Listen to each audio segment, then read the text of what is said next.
Hello, everyone, and welcome to episode 95 of ThROH The Years, the podcast that reviews Ring of Honor show by show from the beginning. My name is Trevor Dame. The other voice you'll hear, as always, is Matt Feuerstein.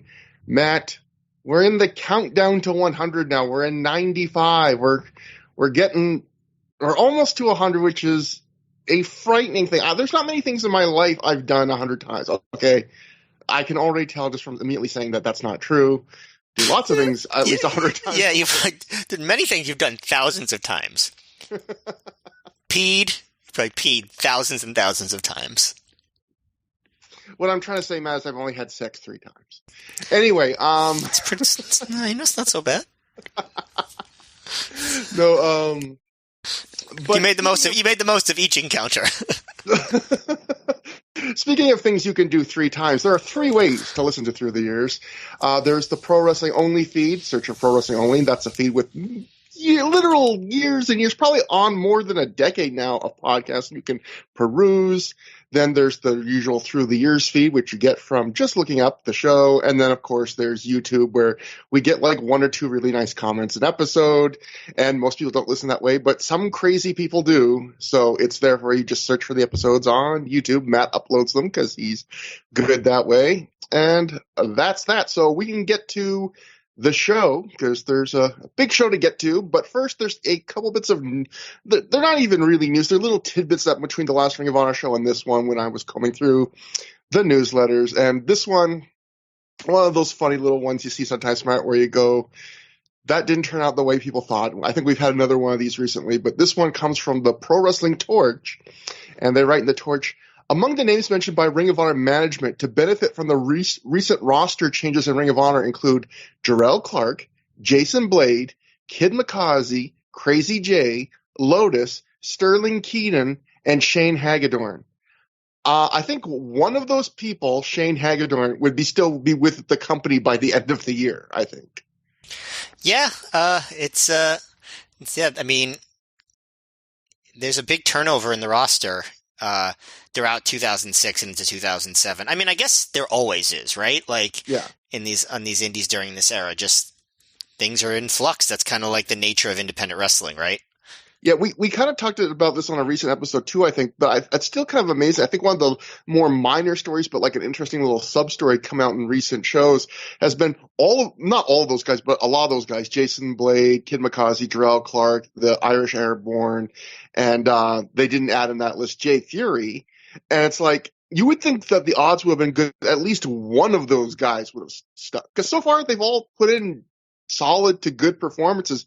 And when you're I realize when you push new guys, a lot of times necessarily guys won't stick, but it's kind of crazy that literally not one of those guys that all basically started pushes around the same time stick with the company. Yeah, it'll be interesting to, like, a year from this show, like when we get to like early, like March 2007, to compare the rosters and decide if they made good decisions. I mean, I'm trying to think of like some of the guys that are there. They were just starting to use Generico and Steen again by early 2007. I don't think they were quite established on the roster at that point. Obviously, Morishima would be there, Brent Albright. So it'll just be interesting to compare like who these younger flying guys were replaced with. And it's interesting to see that our friend Shane Hagedorn, like, for the first year of the ROH students being used, obviously the focus was around Davey Andrews, as he was said to be CM Punk's star student. But with Andrews gone, it seems like Hagedorn, at least for now, has taken that the pole position of maybe the one student that will get slightly more than getting completely squashed in the plans. But we'll see how that progresses. Yeah, they haven't really started using him as much on the main shows on the DVDs at this point, to the part we're reviewing. But I mean, I watched enough ROH to know it would be coming fairly soon. Mm-hmm. And within a few years he'd be associated with some pretty major acts, right? The Hangman 3 and then the Kings of Wrestling. So yeah, Shane was definitely on the rise. And the other story, it's something that I think we discussed in more detail a few episodes ago around the time of Milano Collection AT's last show at the company. But I'll read the first half, even though this kind of recaps that. But then the second half is more of an original quote, which is somewhat interesting, I would say. And we always, Matt, our goal on the show is to be nothing but at least somewhat interesting. So, the Pro Wrestling Torch writes, Milano Collection AT also gave his notice to Ring of Honor. He was rumored to be unhappy with his pay. Another factor that may have played a part in his departure is that Ring of Honor is entering into a working relationship with the Dragon Gate promotion in Japan, which is his former company. One longtime Ring of Honor wrestler tells PW Torch that recent departures of Ring of Honor wrestlers in the past week doesn't hurt because there's always another wrestler out there ready to step up and fill their shoes. Quote, I do know that if guys leave, it's really not a big deal, he says. There's always another guy who's going to step up and take the ball. Ring of Honor makes stars. It really does. It's an ongoing circle. No one ever heard of Austin Aries 2 years ago. No one ever heard of Matt Sydal 2 years ago, and so on and so forth. If anybody departs, it's just an opportunity for someone else to become a star and step up. I just hear the kind of like the OG indie fans being like, I heard of Austin Aries 3 years ago. I heard of Matt, but I get what he's saying. Yeah, I don't know who this unknown wrestler is. I'm trying to go through my head. Like, the wrestlers I know for a fact at least talked to the Torch that I know for a fact because they were on the record at times were Samoa Joe, Jimmy Rave at least did a Torch talk with them. We'll have quotes later in this episode to the PW Torch, direct on the record quotes from Austin Aries. Although it'd be funny if Austin Aries gave this quote because he was like, no one knew who I was 2 years ago. That would have been a funny thing. But this is when I was reading this quote, it was such a kind of moment in time because for years in what I would call, one of the golden ages of like US indie wrestling or even worldwide indie wrestling, there was like a 10-year period where what this person is saying is true, that if anybody departs, it's not that big a deal. It's just an opportunity for someone else to come in and step up because there was such a depth of talent. It felt like, guys could get sucked up. And I remember there was a certain point, I would say around the time where NXT was really vacuuming up the stars, and New Japan was, starting to suck up a few more, and then AEW came, where there were still people that were kind of saying like, "Oh, the indies will thrive." Like they always replace them, and I think that was the kind of moment in the months that followed that where people started to realize like, "Oh, there is a limit to this." Like I'm not saying there aren't good wrestlers on the indies right now, and there isn't even good matches on the indies, but there did reach a point where it was like, so much talent was getting sucked out of the indies so quickly that you could not replace it all seamlessly like month after month, where the period we're in right now, you really, at least at the pace that the talent was getting signed up, you really generally could. Like Ring of Honor could lose a few guys to TNA and it was okay. WWE could sign one or two big names like a CM Punk and it was okay. But there became a point, I would say in the last 3 to 5 years where that changed, I would say. Yeah, it's absolutely true. I mean, this was still the era where WWE, like, straight up didn't want guys like that. Like, it was, a frustration for fans. Like, even though we wanted to see guys that we liked stay on the indies and be able to wrestle the way we like to watch them wrestle, there was still, I think, a lot of people out there that were rooting for some of these great wrestlers to get, national and international profile in a big forum. And there was just this level of not despair, but discouraged. We weren't really encouraged with the possibility that they would ever get those opportunities to really show what they could do for a major audience. And, there was kind of this push and pull of, do we want them to stay on the indies or do we want them to go? Because a lot of them we really thought were never going to go. And some of them never did, but a lot of them did. And some of them got really big opportunities. Some of them got medium opportunities. But, like just WWE alone within a few years, besides CM Punk, they would have Bryan Danielson. They would have Matt Sydal. There were other guys as well. Took years later. Eventually they got Roderick Strong too.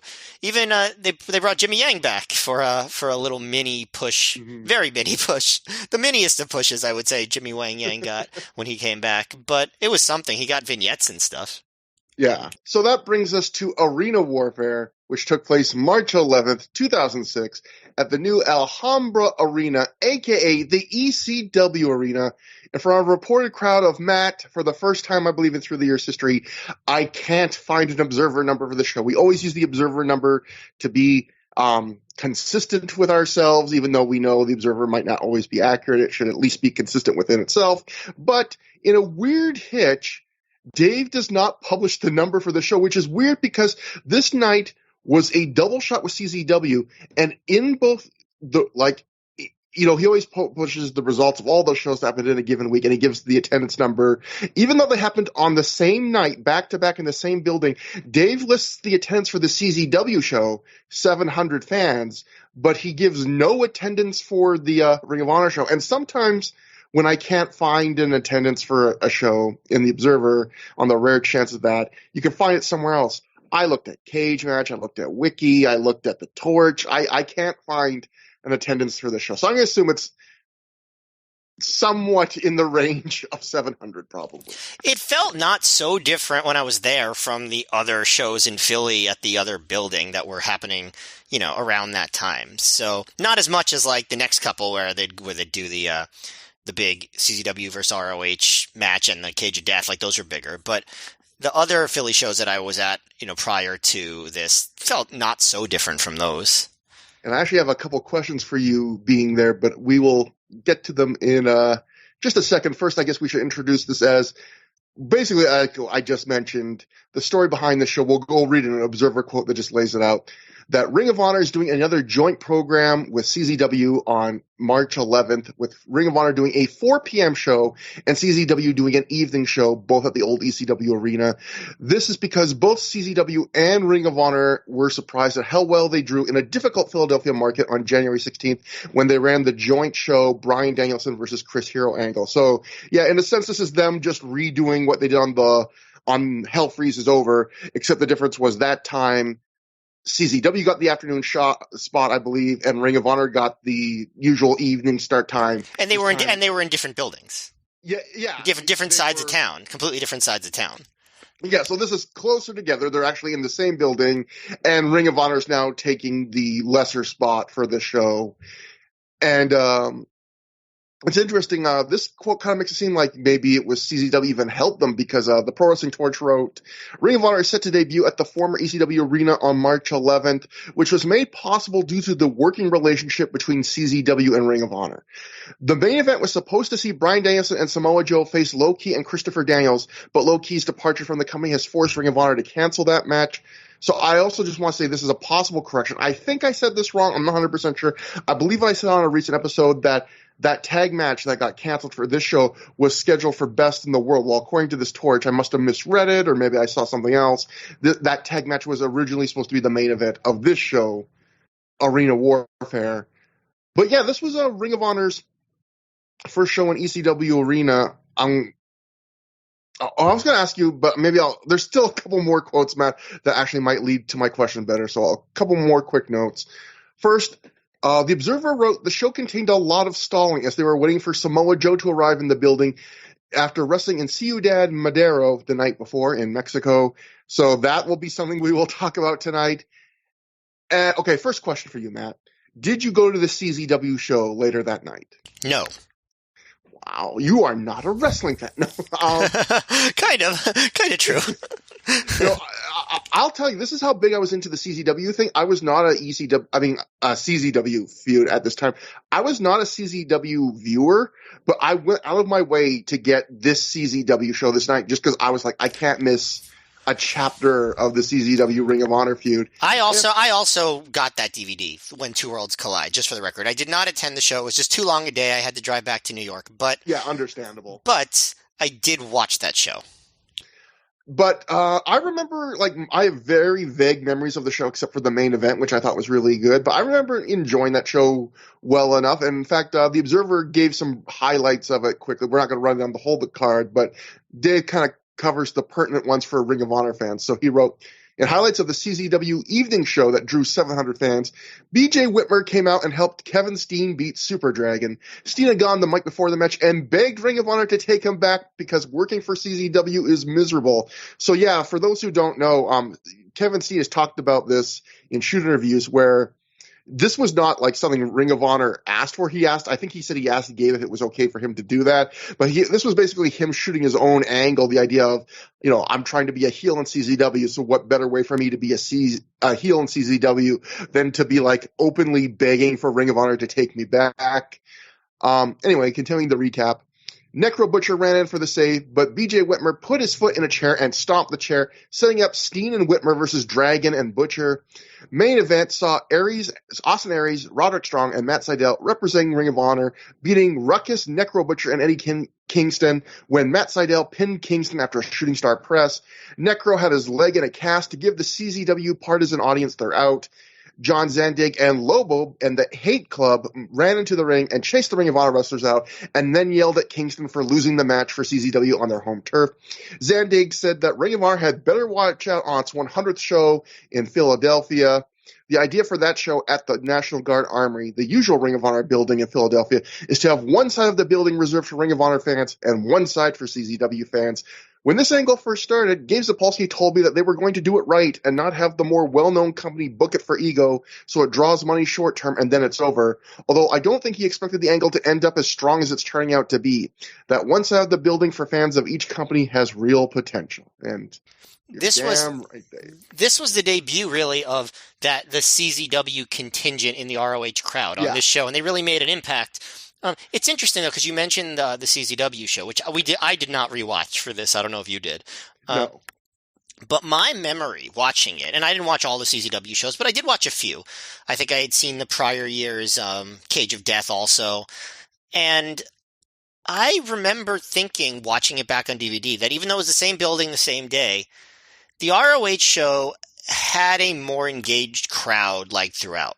I remember thinking that the CZW crowd was more quiet than I expected. Again, I wasn't there. That's just how it came across on DVD to me, which it surprised me because the CZW fans were so vocal during the ROH show.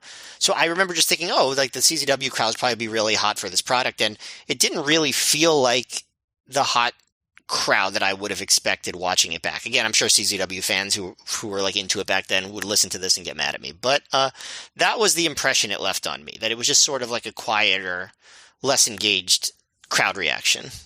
Part of me also wonders if maybe some of those fans, were just getting tired. You went home because you couldn't handle the marathon. Maybe some of those fans were sitting there thinking, "Oh boy, maybe I bit off more than I can chew. And I shouldn't have bought tickets to 2 back-to-back wrestling shows because I'm getting a little exhausted." And indie shows can be pretty long. Yeah. I mean, that's the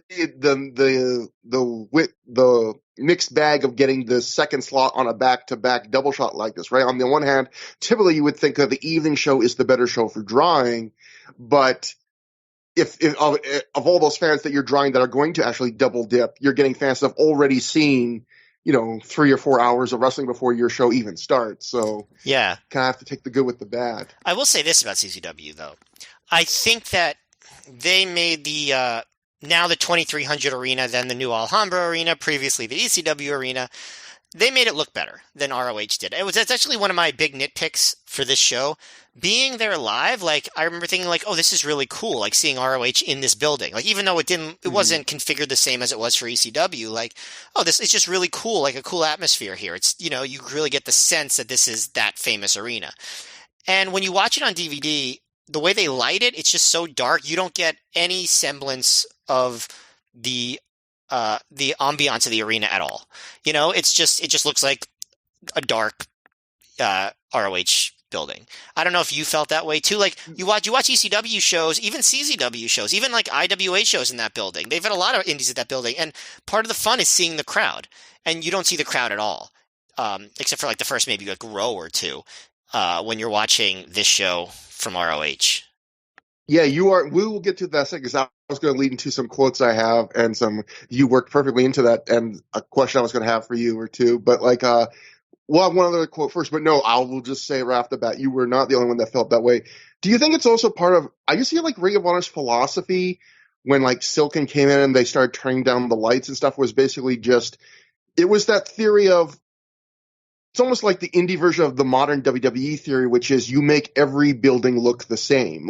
They light everything so dark in Ring of Honor that unless you go to crowd brawling or stuff, or it's a building that's really hard, there's very little difference in how show to show it looks in Ring of Honor. And yeah, sometimes you might say, oh, if this building looks kind of unprofessional, that's an advantage of being able to hide it. But if it's a building that has like real character or is, like legendary, you might actually want to see the details of that building. I don't want to speak for anybody from ROH because, like, I don't know. I'd be very surprised if this was like a super intentional thing, like that we want to remove all the character from the ECW Arena when we have a show there. Like, if I would just think like they just did the lighting the way they do it, and then that was just like an unfortunate consequence of that they sort of lost the charm of the building. I'd be surprised if it was totally intentional, but maybe it was. I don't know. I mean, I haven't asked anybody about it. And next we have that Austin Aries on the record quote to the PW Torch, which I was talking about before. And this is just a marvelously Austin Aries quote where, it's a little bit prickly, kind of honest, kind of dickish, but it's good. This is from the Torch. Austin Aries tells PW Torch that he thinks the angle between Ring of Honor and CZW will benefit both companies. Quote, the angle, it's good, he says. The fans were super hot for it, and it'll be good for the Philly market for sure. Regarding working at CZW, Aries never believed it would happen. No, I didn't think I'd ever be working for CZW, he says. They tried to bring me in right after my 2 out of 3 falls match with American Dragon, but we couldn't come to terms on pay. And in the end, I wasn't really happy with how they treated me during the negotiations. I should note that the person who handled that deal isn't with them anymore. Regarding his match in CZW last Saturday as part of the doubleheader with Ring of Honor at the former ECW Arena, Aries enjoyed working the main event of the CZW card. Quote, this time around, everything was fine, sans the little pieces of glass all over the ring and the floor during our match, he says. Hopefully they run with this angle for a while because it has legs and will benefit everyone in the end if it's done right, says Aries. So you made that sound like it was going to be much worse than it was. That was a fairly diplomatic statement and not so bad. Well, I do like the idea. He had the little dig. He managed to put the little dig in of, oh, they tried to come to me like a couple of years ago, but they didn't offer enough money. Oh, that guy's fired now. Like, I love that he had to go to that little length. But yeah, it's not on the list of things Austin Aries has said. Pretty polite. Maybe I did oversell it a bit. And that's fine. Another win for Matt Feuerstein. The score is 8,032-7 right now. I don't know what you're talking about. I marked it on a little chalkboard. Moving on. My laptop. Anyway, but no, I vaguely remember the main event. And I remember the main event, that being the real highlight of the CZW show. I remember really enjoying it, and really, it definitely felt like Aries in particular, but I believe that whole Ring of Honor team were really having fun being like dicks and getting to play kind of the assholes again and really stick it to the CZW fans, and we're just playing around with them. And like, it seemed like they were having a lot of fun, and that brings us to the first quote, Matt, or the news story that will get me to ask you a question, but this may be an unfair expectation on your memory, but we'll go to The Observer. Dave wrote, the fans on both the CZW and Ring of Honor sides are taking this feud very big, as it was described that the Ring of Honor fans were very arrogant in expressing that CZW was beneath Ring of Honor, and the CZW fans were there to have a good time, but outshouted the Ring of Honor fans at their own show. There were even racist remarks thrown around. The Ring of Honor fans who left after the afternoon show were yelling derogatory remarks about CZW to the people waiting in line to get. That wasn't me. That was not me. If that's what you're going to ask, no, I was not yelling racist things at the CZW fans. But I was going to ask, I was going to ask that as a joke, so again, another point for Matt. Matt, I can't pull. You see those trains coming a mile away. But do you remember anything about the crowd? Because I will say this: watching it home all these years later, rewatching it on DVD, it felt like the crowd was kind of 50-50. There was a lot of chants that would start from one of the contingents of the crowd that would kind of get met, I would say, with an equal point. I wouldn't say I would agree necessarily watching at home with the sentiment expressed to Dave here that the CZW fans outshouted Ring of Honor at their own game. I guess you could say even if it's 50-50 at a Ring of Honor show, in a sense, that's kind of a win for CZW. And do you remember anything that was really off-putting? Because, I mean, it's pretty disappointing to hear, like, racist remarks or fans, like, yelling at CZW fans on the way out of the building. Like, your show sucks. That's a little... I mean, the yelling "your show sucks" and stuff like that was super common, and like they're not just on this show, but like on the other ROH ECW, CZW shows, and the wrestlers encouraged it, so that wasn't unusual. I don't remember the racist remarks, but certainly I'm sure they happened. Certainly a lot of homophobic stuff because there always is back and forth. That's like, that was, I mean, we'll see it on the show later. We'll talk about it, but though that stuff was unfortunately extremely common, on all of these shows. As far as the CZW fans, out shouting, ROH fans at their own show, I would say yes, that did happen because you said it was 50-50. It absolutely wasn't. It was way more ROH fans than CZW fans on this show. The CZW fans were louder, so they outshouted them. Does that make sense? If it sounded 50-50, it's because they did a better job of being vocal. Yeah, and I didn't mean, I came off wrong with the way I was saying it, so I'm glad you clarified that. I actually agree. I don't think it was 50-50 CZW fans, but if you listen, I just was referring to, the audible nature of it. It sounded 50-50, but I completely believe you. That was more Ring of Honor fans than CZW fans. Obviously, you were there. But, so again, that's a win for them. Next we'll go to Sean Radican. This is from his PW Torch review. And this is going to get to your point, Matt, that you made earlier. We got a couple of quotes because this was back when there was that period when we were covering, I think, mid-2004 Ring of Honor, where Wade got really into Ring of Honor. And so the Torch reviewed every Ring of Honor show for a period of time, including really minor B shows. And then eventually there was we got to the point in the Torch where there was one Torch where Wade basically printed a whole page of letters saying, you cover Ring of Honor too much, stop it. And then the Ring of Honor reviews almost immediately stopped for the most part. Now Wade's interest is picking up again, because I would say for all these first whole bunch of shows of this year in Ring of Honor, every single one gets a review in the Torch. And it's one of those things that's kind of adorable about the Torch, which is Dave Meltzer on The Observer, it's kind of like a machine. Things change in The Observer and what he covers, but it's almost at a glacial pace. Sometimes that's good, sometimes it's bad. Where the Torch was much more about Wade's whims, where it would be he would just decide all of a sudden, oh, I'm really excited about Ring of Honor. We're going to cover it super tons.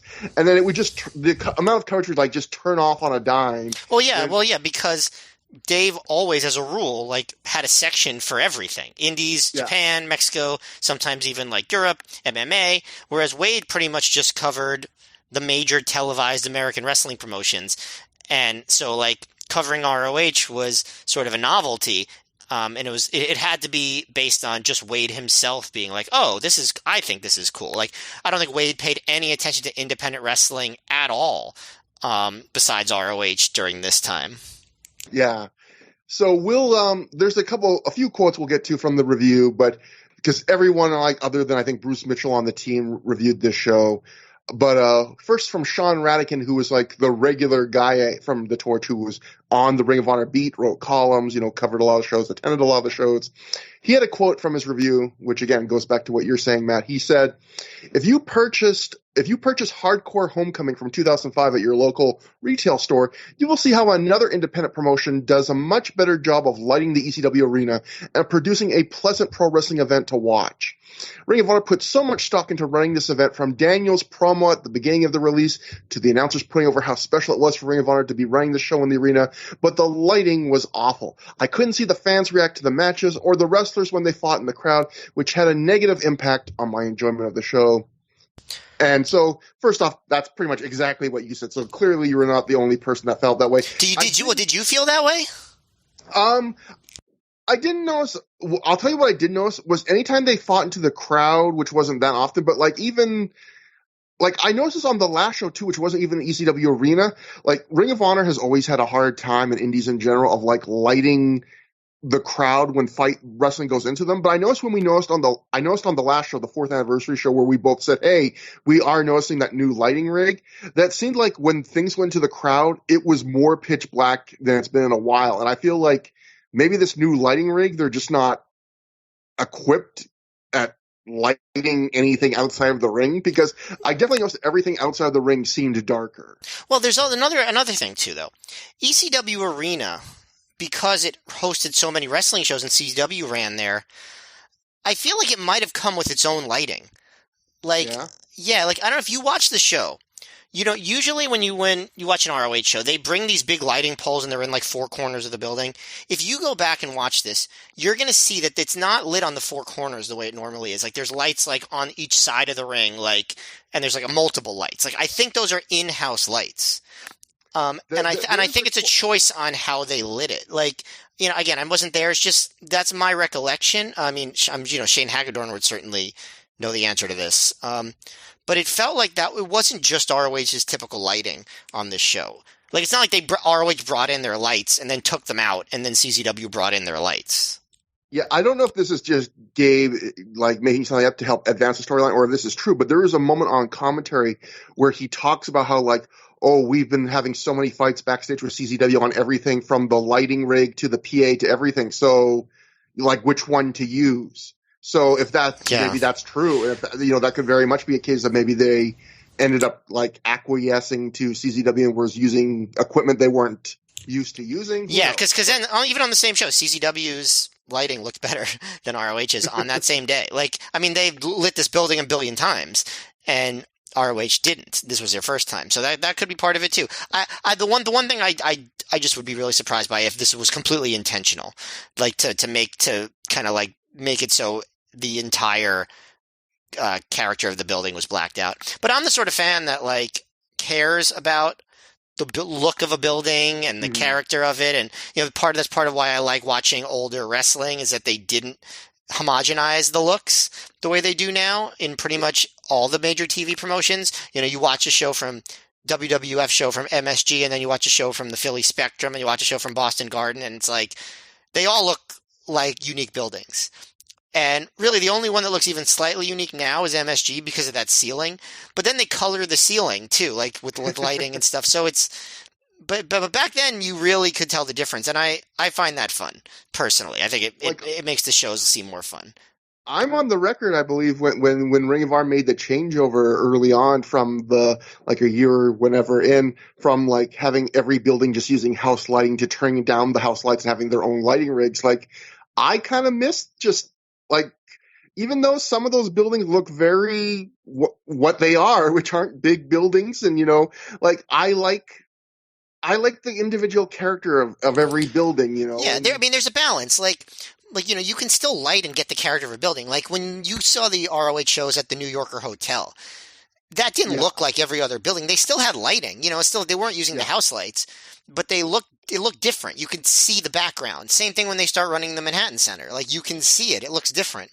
It doesn't look the same. So you can have a balance of having lighting, but also not making the entire building look like pitch black and like a void of nothingness, the way some of these shows look. The way my soul is. But Matt, that's what I was getting at. I want to see the true character of Basketball City. But we have. Well, you know, the new Basketball City is very nice. The old one, maybe not so much. I would love a promo like the one we're going to get to where Christopher Daniels, like, you know, drives to the ECW. I would love one where he, like, just marches up the stairs of Basketball City while, like, talking, like, reserved tones about how important Basketball City is. Like, it's a whole city of basketball. This is where the Knicks sharpen their blades, you know, like. But we have one last quote from one of the Torch reviews that we'll use now, and then we'll finally get to the show. But I think this also brings us to another kind of interesting topic. So this is from Pat McNeil's review for the Torch of the show. He wrote, "It's ironic, but the biggest problem with arena warfare is the arena. Here is Ring of Honor, the biggest, baddest super indie of them all, and they're in the former ECW Arena, the home of Combat Zone, Jersey All-Pro, XPW, Chikara, 3PW, PWU, and doubtless a few other independent promotions that I've blocked out of my memory. By running a show in the most recognizable indie wrestling building of them all, Ring of Honor has deliberately lumped themselves in with these other promotions.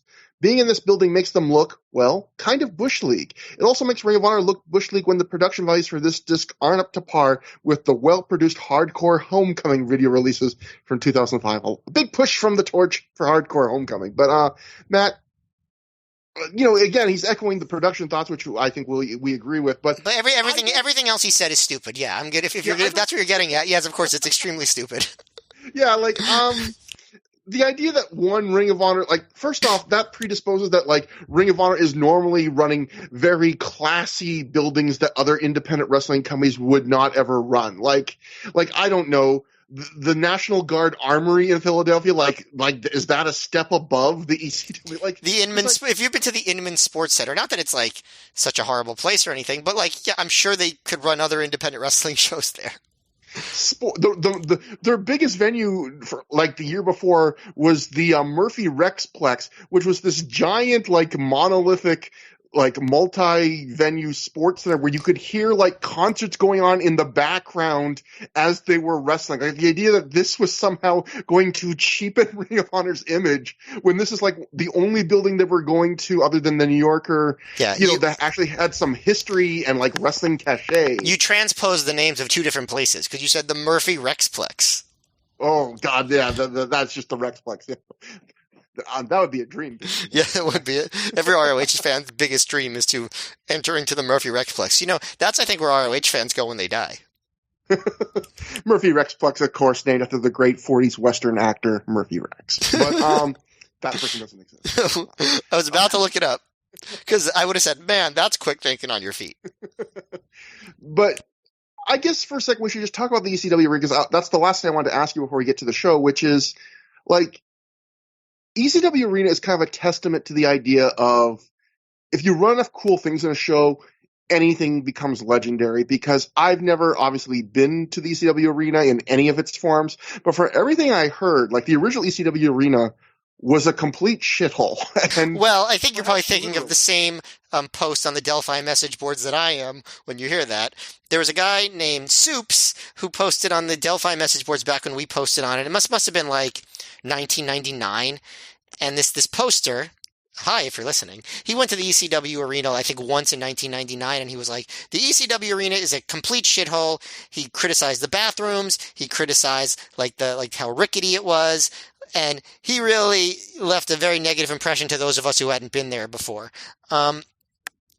Were you thinking of that post? And do you remember that post, Trevor? I honestly don't. I just used that same phrase as a coincidence. So, I want to talk a bit more about the arena in general. But first, my first question to you is, obviously, this was one of the many rebrands of the new ECW Arena. So I'm going to ask you, were you ever at the ECW Arena during, like, its original run? And how cleaned up or gussied up, if at all, was the new Alhambra Arena, this rebranded version? Well, you're going to embarrass me. No, I had never been to the ECW Arena during its original run. Never saw ECW live there. So I don't know. But this, to me, felt like, it wasn't a super beautiful place, but it was an indie wrestling venue. You know what I mean? Like, it was, it was fine. It didn't strike me as particularly nice or particularly not nice. That's what I would say when I was there. I thought it was really cool, though. Like, I was really excited to be there and see ROH there. That's part of why I was so disappointed when I saw the lighting and how it came off on video, because I thought it seemed like the vibe was really cool in the building. Because I think, like, the ECW Arena, like, I think, and I'm about to say something, and I want to preempt it by saying, I'm not saying wrestling promotions should not try and book the best, most comfortable buildings for their fans. I'm not saying they shouldn't try and put their fans' comfort at a premium. I'm not saying that wrestling fans should view watching shitty wrestling in a shitty building as a badge of honor or anything like that, or making you better. But a badge of Ring of Honor. But there is, I think, a charm to seeing something really great in a really shitty venue. Like, there's something about it that makes the goodness of it seem even better. This idea that, like, I really had to fight to see this, and, like, you had to really dig to see this. It's almost like how, again, another place I've never been to, like the old famous punk rock club, CBGB's. Like, the people say that place is actually like a horrid, foul, piss-smelling little shithole.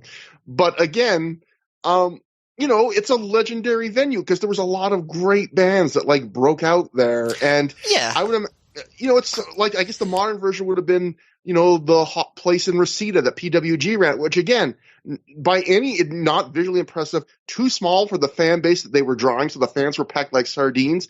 But eventually, there just becomes this charm of, you're seeing something that's a world-class product in this, like, In the case of the original ECW Arena, like a shitty bingo hall. Well, this is just like the classic hipster thing, right?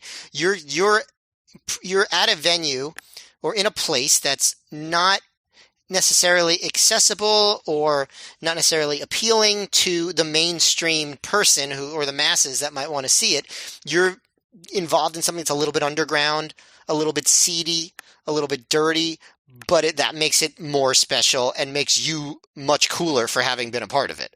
Like, everybody who was able to go to the ECW Arena can wear that as a badge of honor, during the ECW days, I mean, because it's this cool kind of exclusive thing. When it's not, part of it is it's not so big. You can't get a ticket so easily, to Reseda PWG shows the way you can for more, modern PWG shows in the new venue. When something is harder, it's more exclusive, it's a little bit grimier, it's a little bit edgier. I think it's just natural for somebody to wear that as a badge of honor. So yeah, if you were at CBGB's in 1976, yeah, good for you. That's really fucking awesome. And it's the same thing if you went to see ECW live in 1995. And I totally get that. I mean, it's even it's kind of a douchey thing. Like, there is part of the fun, like, it's one of the small perks of being an indie wrestling fan is that feeling of elitism, the idea of like you, Matt, hell yeah, to be like, all these people can say, oh, we love Bryan Danielson, we love CM Punk, and yeah, it's easy to discover them when they're on WWTV in front of an audience of millions on national TV, and you go buy a ticket to see them in a 16,000 seat building. But you can say, I saw them when only thousands of people knew about them. I saw them in little crappy 500 seat venues. I told you, I'm putting. I attended Joe versus Kobashi on my tombstone. Exactly. Like, there is definitely a, like, I knew it. I knew this was great before you did. I did it. I went and saw these guys before it was easy. I paid the price, that kind of thing. And, maybe that's not always a great impulse for us to have as human beings, but I also can't deny that, like, I have definitely felt that at times in my life as an indie wrestling fan. I mean, it's part of why you want to go to see stuff live is so you can say you were a part of it. Like, that's not, it's not unique to indie wrestling fans. Yeah. Again, yeah, it's the same thing as like catching that little, like saying, people that say, oh, I saw Nirvana, in front of 250 people, before they, signed to Sub Pop or whatever, some things like that. Just that, I was there before it hit. That's one of the. Yeah, I'm trying to think of like if I have any cool ones other than wrestling. I guess the one is like one of my favorite bands like of the recent years, like the past decade, is Titus Andronicus. I don't know if you know them. Yeah, and I do. Like, I was at the release show for their famous album The Monitor in 2010. Like, so it's like I could say, oh, like that's a cool thing that I could say that I was at. Like, I don't have a lot of it. Most of it's wrestling, but when I do get it, yeah, I don't feel ashamed of saying that I kind of wear it as a badge of honor. I think the one thing, and I guess we should get to the show after this because I didn't expect to have so much to talk about before the show, but I will say, I think the one thing is it's not necessarily the worst thing to have a bit of like happiness and pride that you like discovered something before other people. But I think maybe where it gets worse, and the thing people definitely shouldn't do, is kind of the gatekeeping of like, well, who doesn't hate like when someone goes up to someone that's wearing a t-shirt of a band going, oh, do you even know their albums? And it's the same thing with wrestling. Like, I would have never gone up to somebody and been like, oh, you like CM Punk when he was in WWE. I bet you don't know. I bet you've never seen him in IWA Mid-South working a 93-minute match. Like, that kind of gatekeeping, I think, is more gross, I would say. Yeah, gross, but really cool. No, I'm just kidding. No, yeah, I totally agree with you. That don't be an asshole about stuff. Yeah. I think it's fine to be like, yeah, I was at that. That's really awesome, but not like if you weren't at it, then you don't know. Like, I'm sure there are people that know more about a lot of this stuff than I do that weren't at these events. Like, so it's a big deal. Like, I think that's totally true. You should not be an elitist about things. Yeah. Be proud of what you got to experience, but don't use it to harp on other people. But finally, we open this show with how we end Arena Warfare, with how we ended the last show from our to be continued with Christopher Daniels outside the Murphy Rec Center, not the Murphy Rex Center. No, to clarify, the Murphy Rec Center where ROH started, Murphy Rexplex, the afterlife that ROH fans go to when they die. Daniels talks about 4 years ago he was here working for an unknown promotion, but by the end of the night everyone knew that the era of honor had begun. Daniel says Ring of Honor put on some of the best wrestling shows ever in this building, and he had some of his toughest matches here, including a 60-minute Iron Man match for the Ring of Honor title. Daniel says no matter where they did what they did there, though, they always heard this one voice asking them the same question.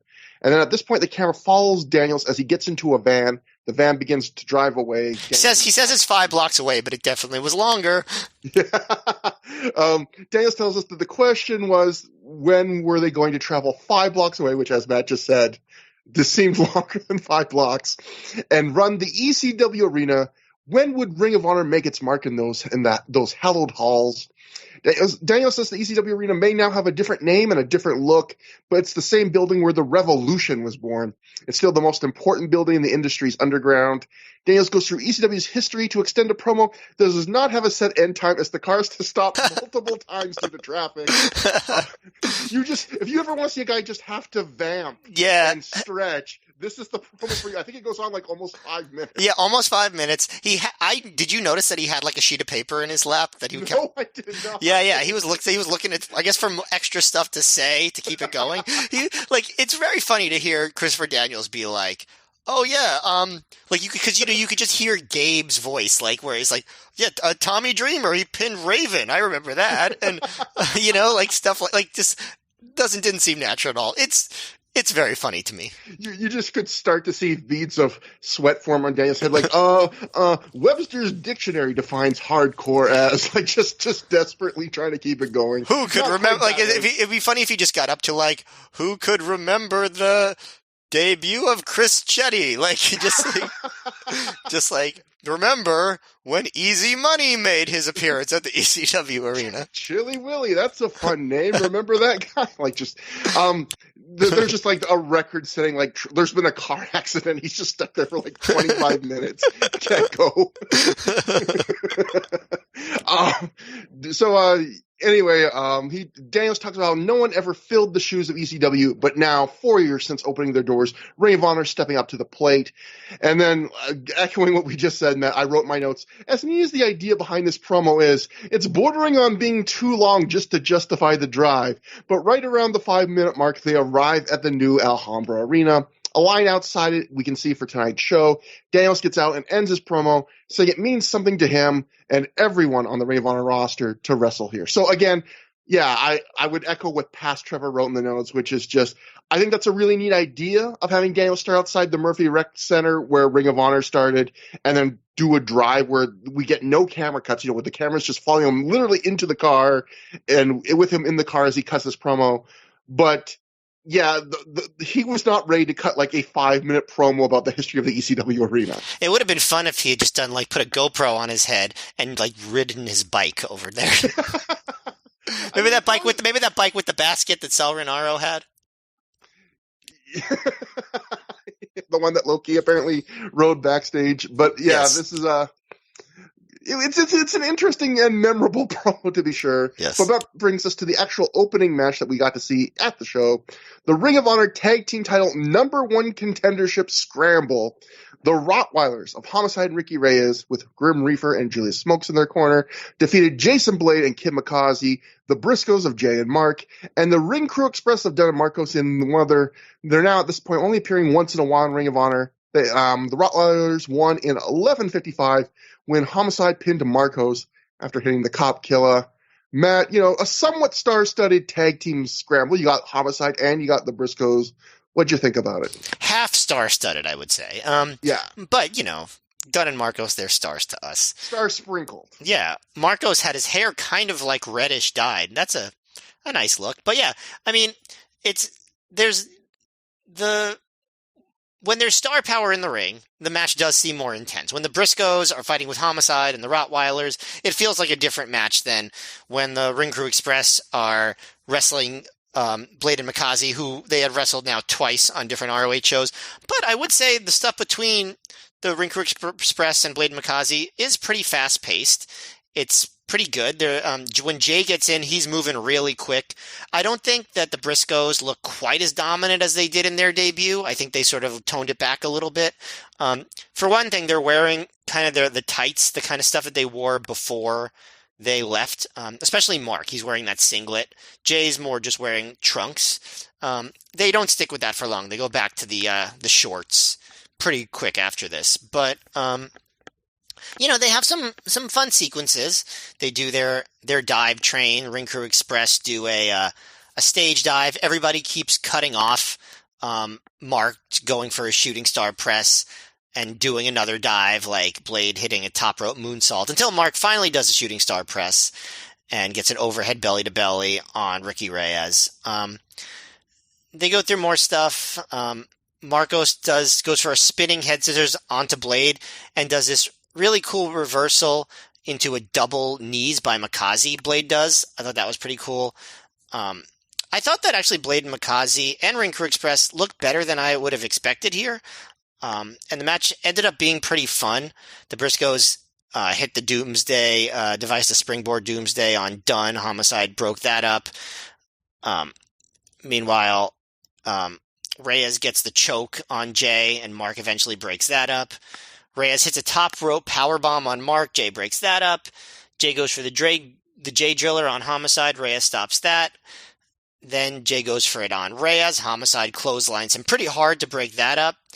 Then Marcos comes in and Homicide hits just a cop killer out of the blue and gets the win. There was some not so smoothness in this match, as there often is in these four corner matches. But I did enjoy it. I thought it was more entertaining than I remembered, because I thought this was a pretty forgettable match at the time, and I thought I had a good time watching it. Briscoes didn't feel as special here as they did in their return match. But what I liked about it, I guess, is that it was sort of like a fun throwback, because when was the last time ROH did a four-corner tag team scramble match? I really can't think of it. It's been a while, though, and I think they actually hyped it up that way. Like, we're bringing back the tag team scramble. So in that respect, I liked it. It wasn't particularly good, but I think it was kind of a fun throwback, old-school opener. Yeah, I thought it was your typical solid, like, scramble. That's like a kind of an above average, but not particularly amazing match. But it was, like you said, like, we basically at this point, Matt, we've reviewed so many scrambles. There's almost like a template to review a scramble, which is basically to say it was like fast paced, all action, sloppy, maybe a blown spot here or there. It was very representative of what the scrambles used to be when they had them often. Yeah, definitely. I would agree that. Well, I don't know if you said this with the match highlight, but I would definitely say that Mark Briscoe spot where everyone keeps cutting him off for a dive so they can do their dive to the floor, and then Mark finally hits his. That was a kind of cute. I thought that was kind of like the highlight of the match. There's not any real much of a story here, which not do you normally expect that in a scramble, but that's the kind of thing that sometimes it's an extra element that can elevate a scramble to be a little more memorable.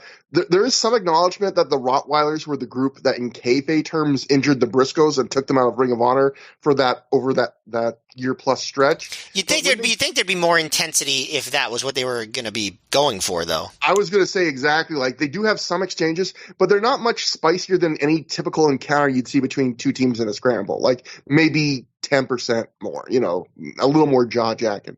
We'll see a bit more of that after the match, but like, it's not that, even though the announcing is telling us about that story, it's not that evident in the match. And obviously, I would imagine this scramble is probably also there to help protect Homicide, because he's still recovering from a bad shoulder injury. He doesn't have to do too much here until the end. It's been a while since we've seen the cop killer, in my recollection. Am I right about that? Yeah, isn't that, like, I wonder if Homicide just wanted to do that because it was ECW Arena. I don't know if this was his first time working at ECW Arena, but like, I was shocked by that too, because at this point the cop killer was kind of a thing that Homicide wouldn't bring out that often, and he outright hits it here in an opening match scramble on Marcos. Like, maybe it was part of the whole throwback vibe of the match. Like, we're going back to 2003 in every way. Yeah. On Gabe, Gabe is not doing commentary on this night. This is your classic team of Lenny Leonard and Dave Prazak, but Gabe will get on a few times on the mic tonight, and he does one where he just does a whole bunch of like house cleaning quickly to establish various story things. So he gets on commentary and he says, this is an afternoon show. It's part of a doubleheader with CZW, and I love that. This is one of those great attentions to detail that Ring of Honor could have, where Gabe goes the extra mile to justify this. He goes, Ring of Honor agreed to run this double shot with CZW before our relationship with CZW took a turn. So I love that Gabe even goes that far to be like, The only reason we're running this double shot is, because we agreed to it before we realized CZW was assholes, basically. Gabe then says Chris Hero doesn't even have the guts to be here. He's down in Mexico, which Chris Hero is not on the show. Gabe gives a warning that if any CZW wrestler, especially Necro Butcher, wants to fight, Ring of Honor is ready to defend themselves.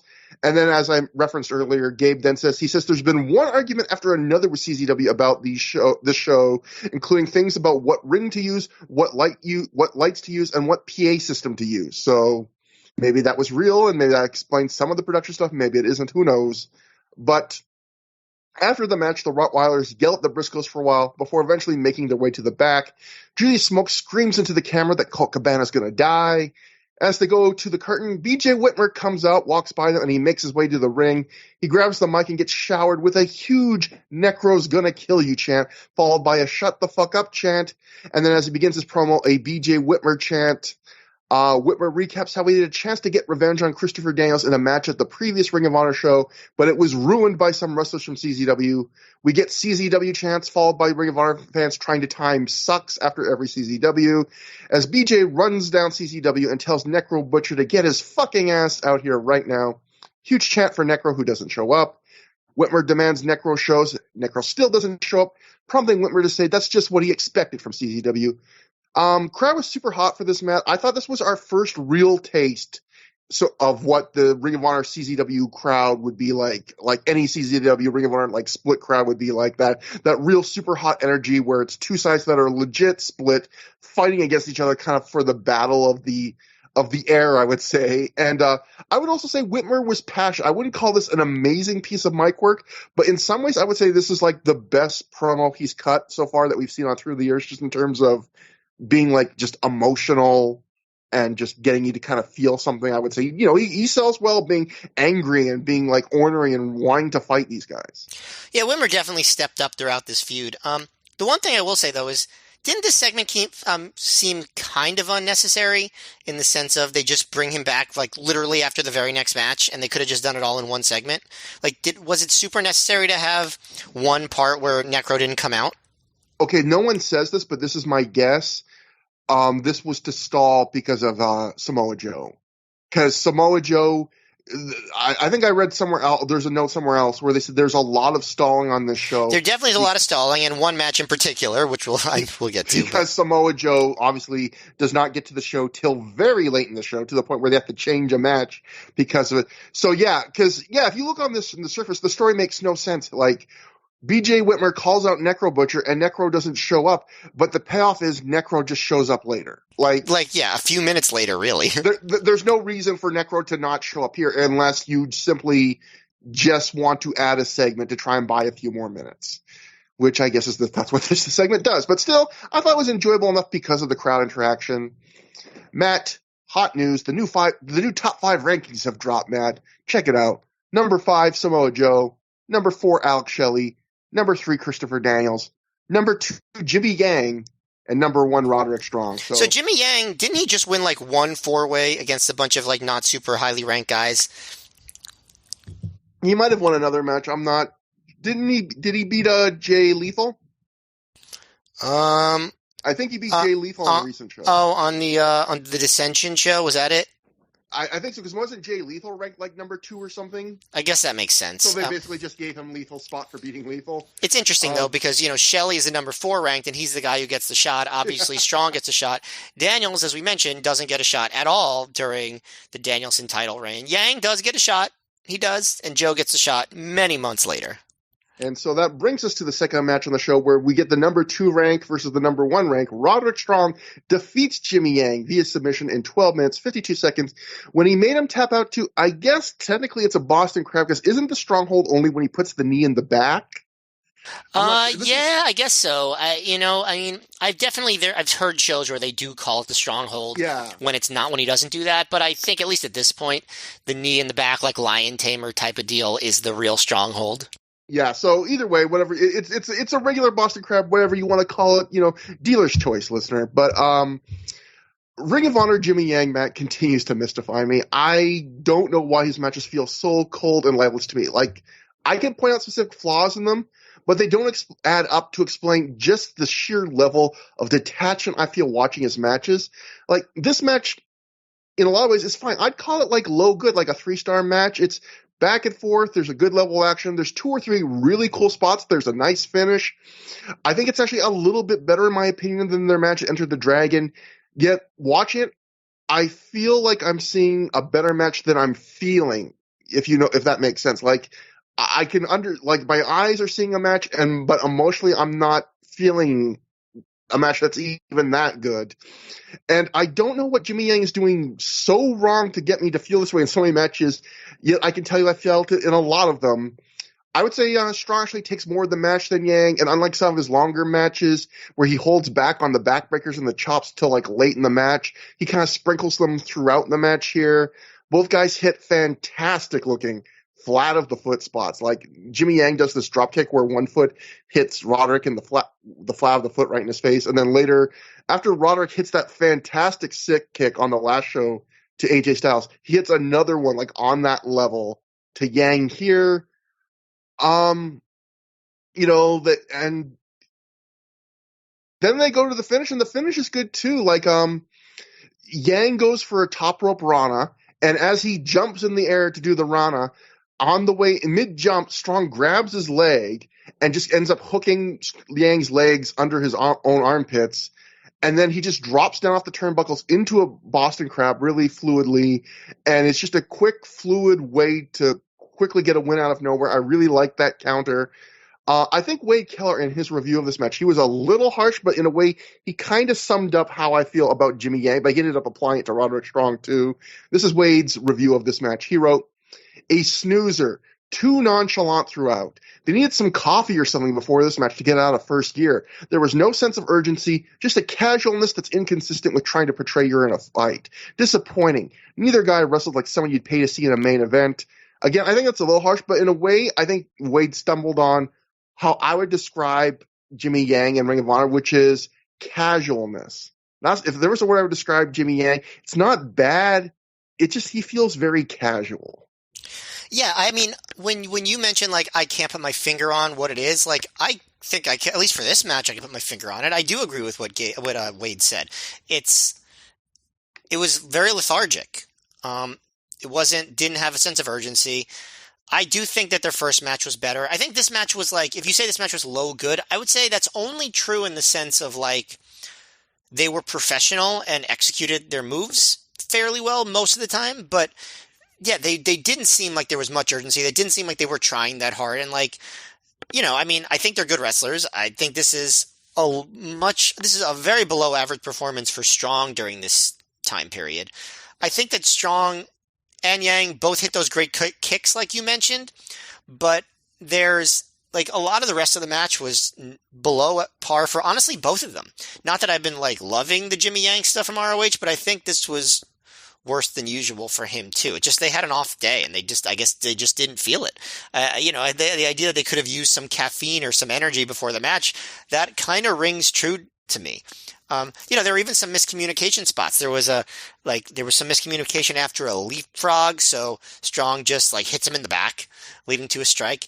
There was also another spot, and I always enjoy this, when the announcer kind of oversells something to cover for something that wasn't that good. There was a spot where Yang does a comeback with, like, clotheslines and then a backdrop, and Leonard says, "Nice elevation," but really it was, like, way below average elevation for a backdrop. But, and it's kind of disappointing because at the beginning of the match, the crowd was totally ready to be into this. Other than the CZW heckler fans, like, they were doing the dueling chants and stuff. And by the end of the match, they were just kind of bored because this, like, was a very disappointing match. Like, I don't want to castigate the wrestlers because, again, everybody can have an off night, but I would definitely describe this as an off night for, honestly, both of these guys. I mean, and Strong, I know, does end up being part of a very good match later in the night on the CZW show. So this was just, I guess, an off moment for him. Maybe just him and Yang don't click. Well, this is also, I think, the first example of, and we'll see this multiple times in the night, but, like, of a wrestler getting distracted by hecklers in the crowd, where, some wrestlers, they make it part of the show and they make it fun, but you see Roderick Strong, there's a few times in the match where he's, like, jawing with some fan that's heckling with him in the crowd, and there's one point in this match where he literally like just stops the match for like 5 to 10 seconds just to look for where like he's hearing this heckler coming from. Like he just stops what he's doing and like walks to the ring like ropes and is just like looking for the heckler, even though he doesn't do anything, but he's just like, where the fuck is this guy? And it just seemed like he was a little bit rattled. Maybe like some wrestlers, maybe on this, I would be shocked if they weren't a little surprised that, oh, like there's a segment of this crowd that's going to be kind of on my shit possibly. And, the thing about Yang, it's just mechanically, like it's not like he's not doing anything that's exciting in terms of high spots, but there's just so many things like, I'm already so tired. I'm growing to hate that big spinning back kick he does. It's cool the first few times you see it, and then he uses it so much. It's so often his big transition move to get back on offense. The more you see it, the less precise you realize it is. It's kind of overused. He always kind of throws it in the same places. And even just like when Yang does mid-match submission sometimes, a lot of times a wrestler will use a mid-match submission to catch his breath and like call the next couple spots or whatever, and that's normal and natural. But I think the art of wrestling is you kind of hide that, where when I see Yang do it in a lot of these matches, it's very nakedly like what he's doing. Like he's putting no emotion or effort into it. He's just kind of like, gonna grab a headlock, gonna grab a hold, we're just gonna sit here for a second, we're gonna think about what to do next. And there's no real emotion. He doesn't really go the extra mile to color anything in. But the moves itself, he's doing moves. I mean, like we said, that's my review. He's doing moves. Well, like we said, like he's a very talented wrestler. Sometimes style in a promotion just isn't a good fit for a certain wrestler.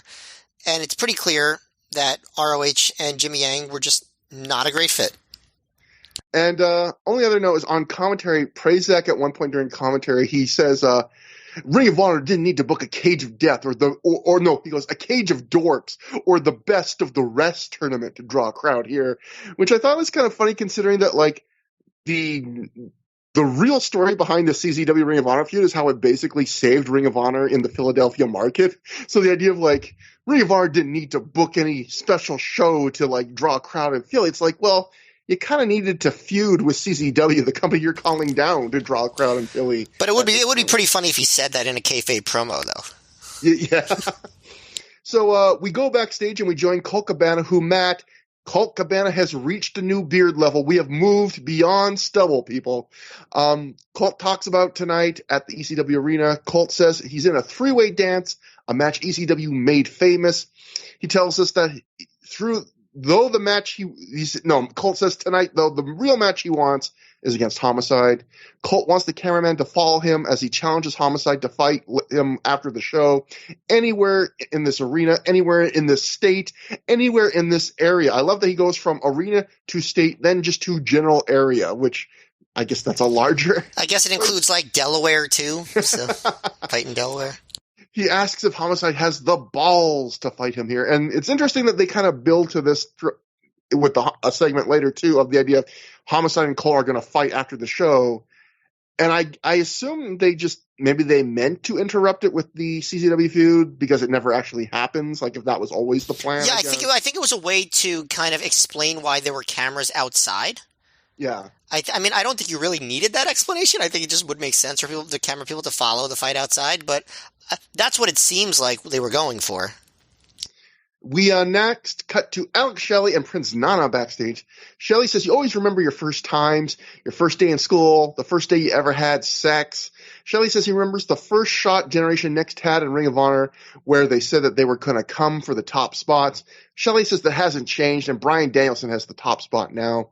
He says Gordon Soley is right that there are 5 points of balance in the human body, but one of them is more important than the rest. There are 2 arms, there are 2 legs, but it's the neck that's the most important.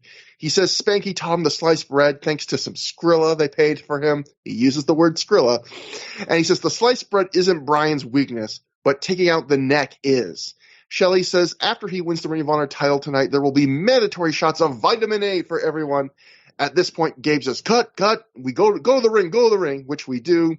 We go back to the ring where BJ Whitmer interrupts Bobby Cruz, who was plugging the next Philadelphia event for Ring of Honor. Whitmer says he's sick and tired of sitting in the back with his dick in his hand. A tribute to James Gibson, that line. It was, yeah. He again challenges Necro Butcher to come out now, and he calls him a fucking pussy. The crowd chants, fuck him up, BJ, fuck him up. Finally, Necro does come out, taking off his shoes and running into a ringside brawl with BJ as the crowd cheers for each guy. At times so split, I couldn't even really make out at times the specific names. It just kind of blurs into one, sound. BJ and Necro fight back and forth on the ring apron. BJ eventually knocks Necro off of the ring apron with a big running knee, sending him into the guardrail.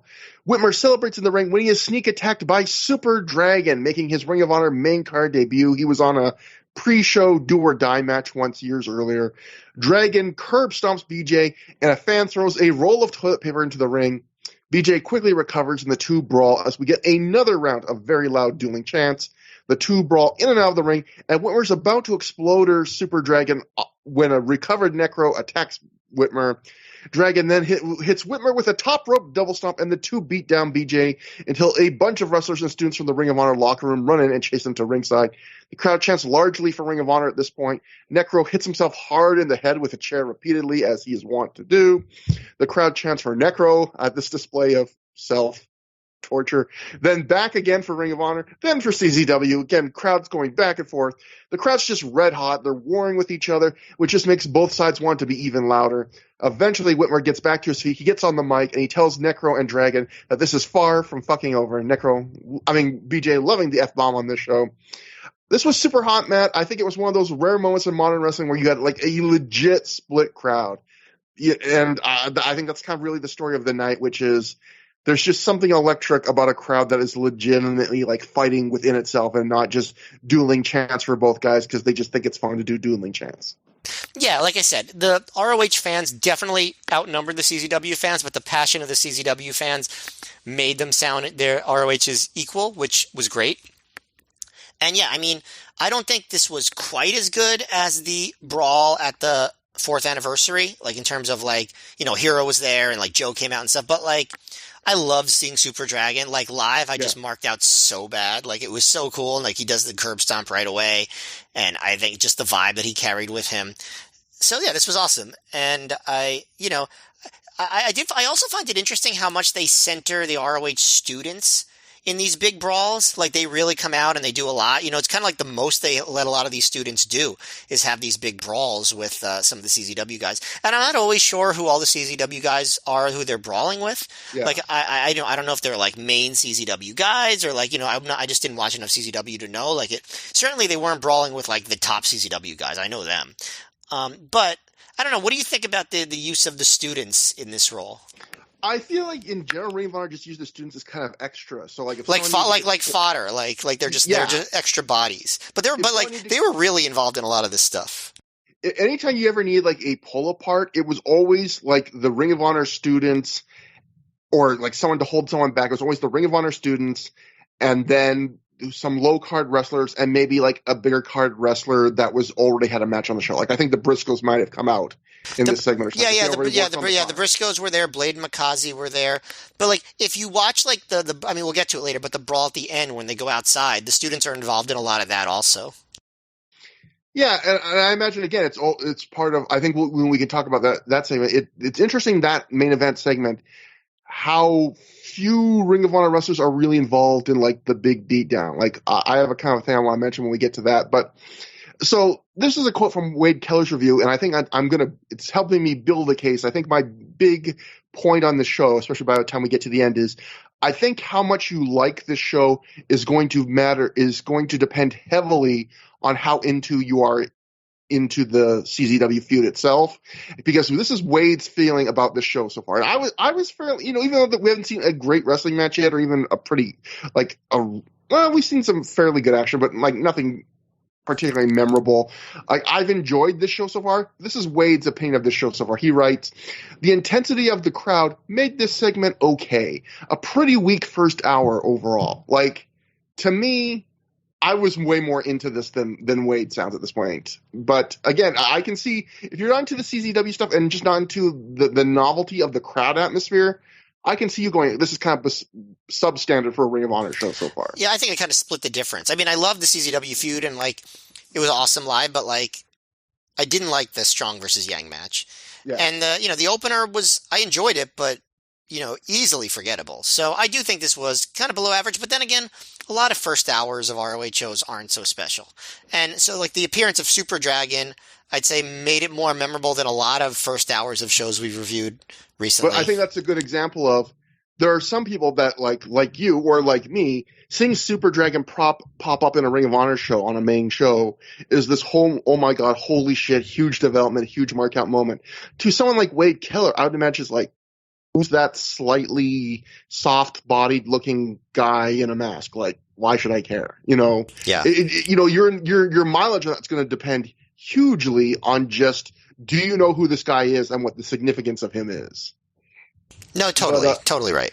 Yeah, that brings us to a match that hopefully this is where the show picks up. We'll see, Matt, your opinion.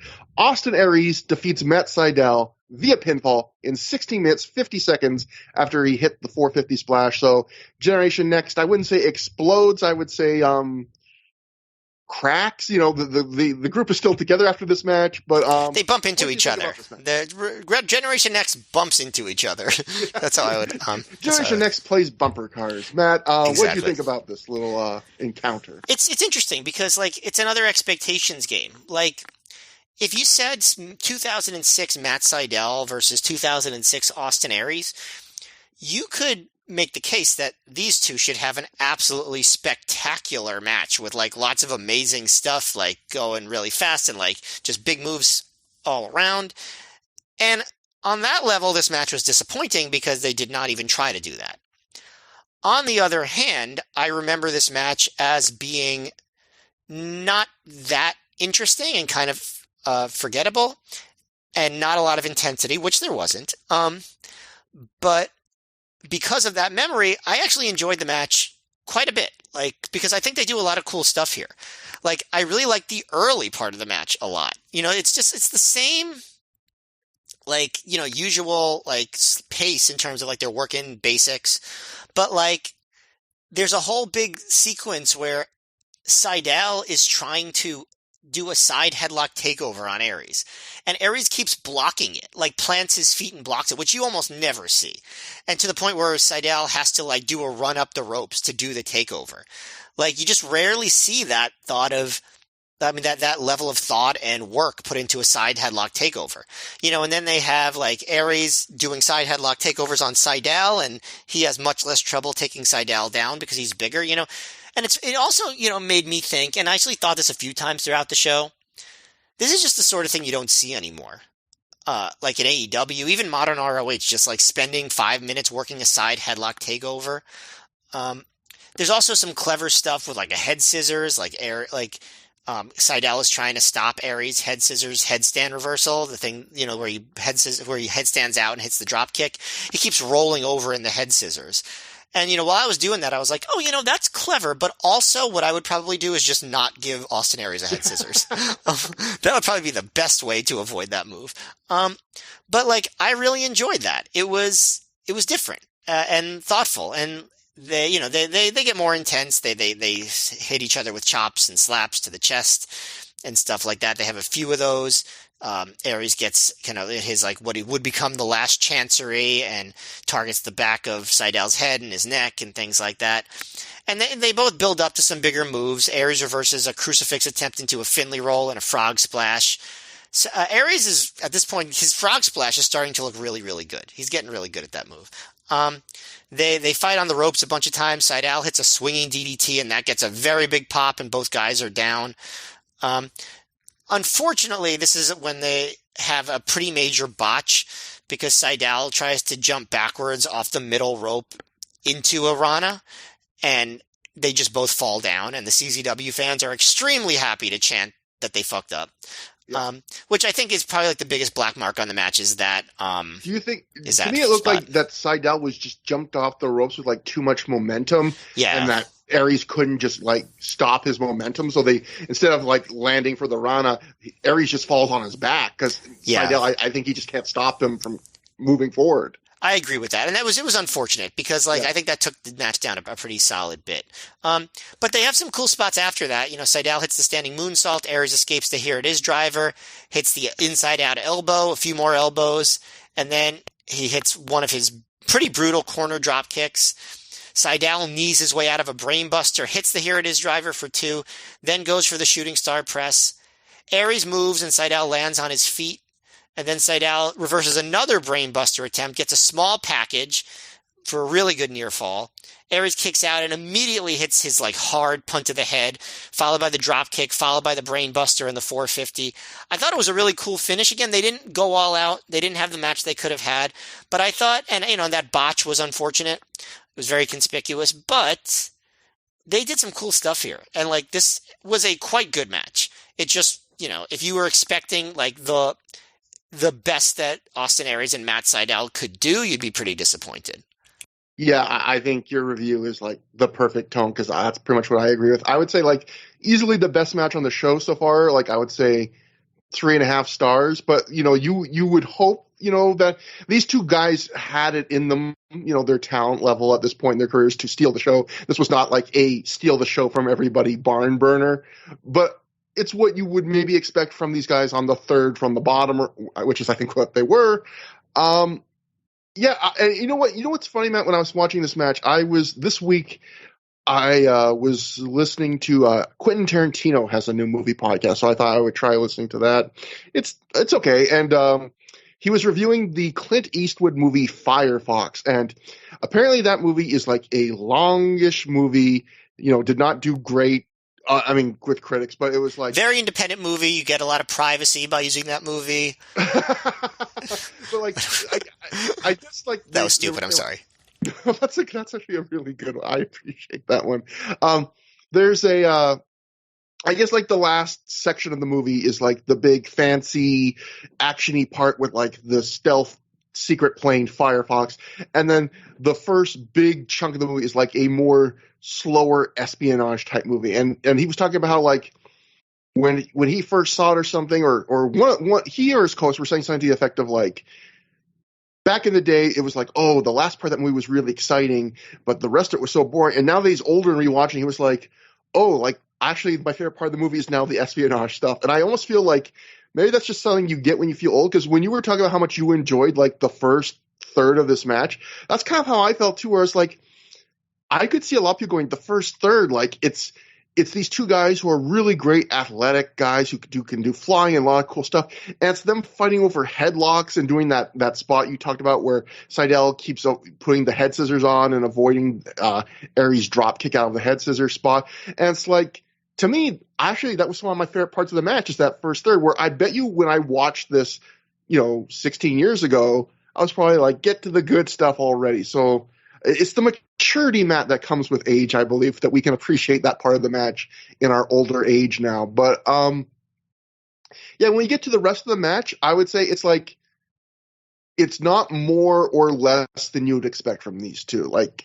Unless you were expecting an actual absolute barber, they do enough near falls. They do most of their signature stuff, but they don't go the extra mile. But it also doesn't feel like they're leaving too much on the table either. It's just kind of it's a 3.5 star match. Like you mentioned, there was some. It was a 3.5 star match that it seemed like that's what they wanted to have. Well, they were shooting for 3.5 stars. Yeah. It wasn't like there was an ultra ambitious match that they kind of fell short on. It felt like they hit their target here.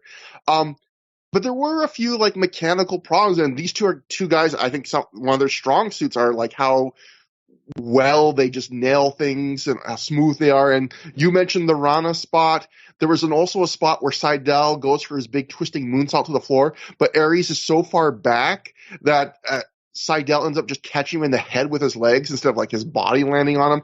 And then the barricade sign falls on both of them. And it's funny, there's a moment where Seidel points at the ref, ref, come over here and take the sign off me. And Lenny Laird's saying oh, Matt Seidel's having a hard time getting up with that sign on top of him, which I thought was hilarious because it's a very thin sheet metal sign. And my only thought was maybe Seidel knows those Ring of Honor guardrail signs made out of the sheet metal are notorious for being super sharp edged and cutting a lot of wrestlers. So I could imagine Seidel going, you know what? I'm going to tell the ref to grab this. I'm not going to even touch this thing. I'll let the ref take the hit. And then there was the botched Rana that you talked about, which again, a pretty big botch you wouldn't expect from these two. And then there's also a spot where there's Seidel takes a really weird whip into the corner where he kind of walks awkwardly. I don't know what exactly happened there. But none of this is enough to derail the match or anything. And a fun enough match. So, I also wanted to mention, I'm glad you called out that frog splash because I really noticed how beautiful that Austin Aries frog splash is too. And I really appreciate it because so many wrestlers do frog splashes as Eddie Guerrero tribute spots. So we've seen a lot of wrestlers in the last decade and a half, try a frog splash. And Austin Aries just has one of the really prettiest ones, like just a really good kind of textbook, really does kind of the crunch in and then extend out frog splash. Just very pretty frog splash in this match. Going to the commentary, Prazek at one point went talking about Super Dragon, who was in that last thing. He goes, didn't Super Dragon, that guy in the mask, die in a do or die match? Like, I love that they're kind of shitting on him for, like, being in a do or die match and, like, basically paying him as, like, oh, this guy couldn't even make it to Ring of Honor when he had the shot. So I like little stuff like that in the details of selling this feud. Yeah, good. It's good when the ROH side seems a little petty also, because it makes it more realistic. So, after the match, Aries and Sydal shake hands. So they are still, they worked a tiny bit of tension early on in this match. Overall, they did not work this like they were hitting each other or that the stable was falling apart. They do shake hands. Then the Briscoes attack them. Roderick Strong comes in, but he's taken out too. Sydal eventually recovers. He takes out Jay Briscoe with a flying dropkick, and he tosses Mark to the floor, and they kind of jaw back and forth. So the Briscoes feud is continuing. The Observer wrote in the live notes that Matt Sydal then had said at that point that he and AJ Styles wanted the Briscoes at the 100th show of Ring of Honor. So if that's a bit of mic work, that does not make the DVD cut of the show, but apparently the challenge was laid out right here on the show. Which is weird because the DVD didn't go for the full 3 hours, so you would think that they would have time to keep in all those promos, but I don't know why they didn't. There's like 6 or 7 minutes like extra where normally the show often will come right up to the 3 hour point. Yeah, there was a bit of extra time here, but anyway, it's an intermission, and it's Gary Michael Capetta. He's outside with the Rottweilers of Homicide, Grim Reaper, Julius Smokes. Homicide's wearing a Jerry Lynn t-shirt. Homicide tells Gary to tell Colt Cabana to come to the streets, and he'll be waiting for a fight tonight.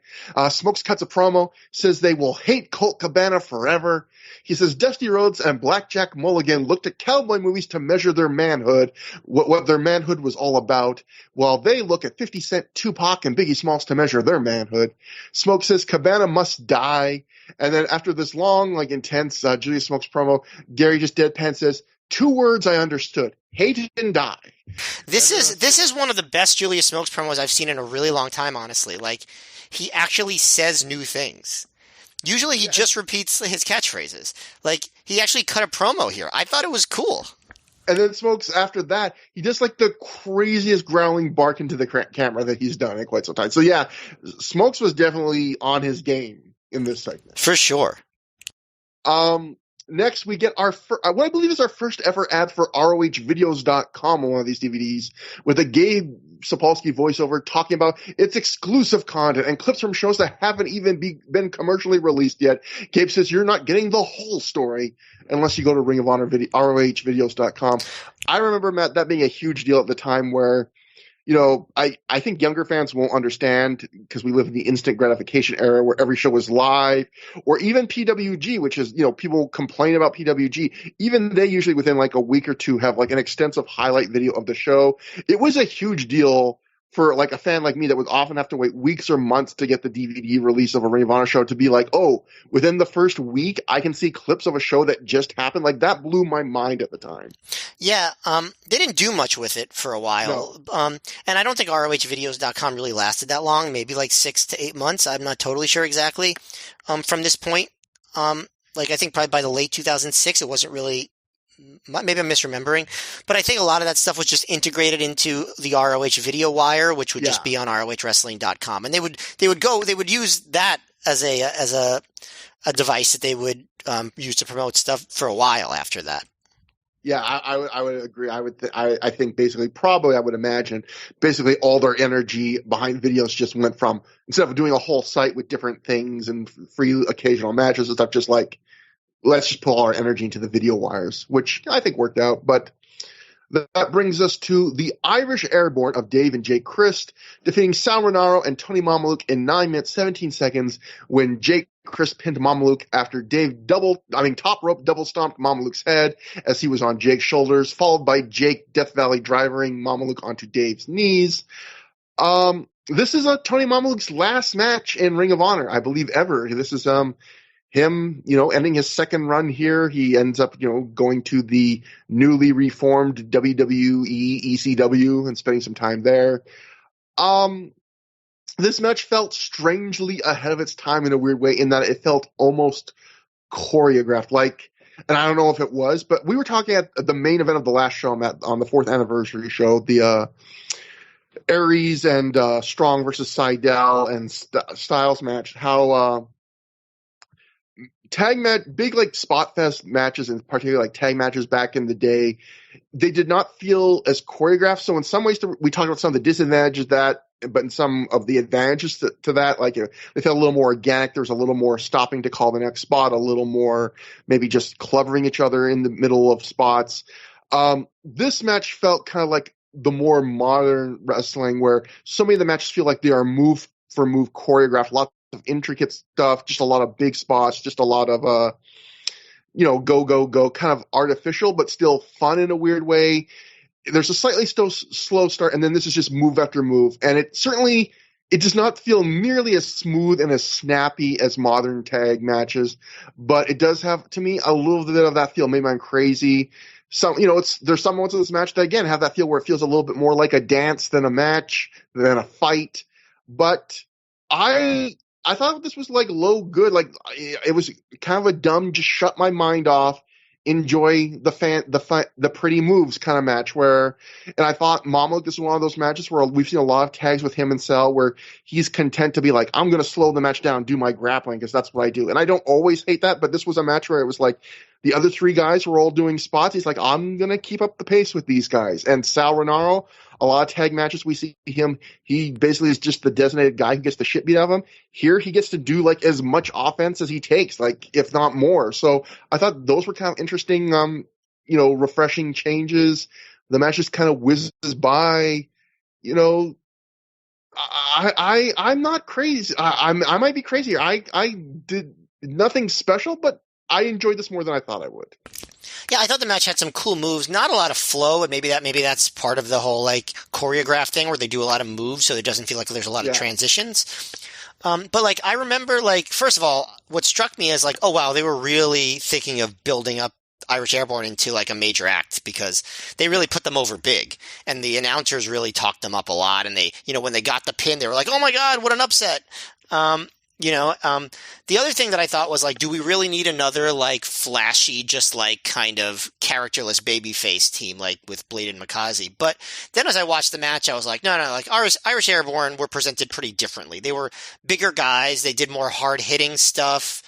They had some more, I don't know, dangerous looking moves, I guess, than, as opposed to flashy stuff the way that Blade and Mikaze do.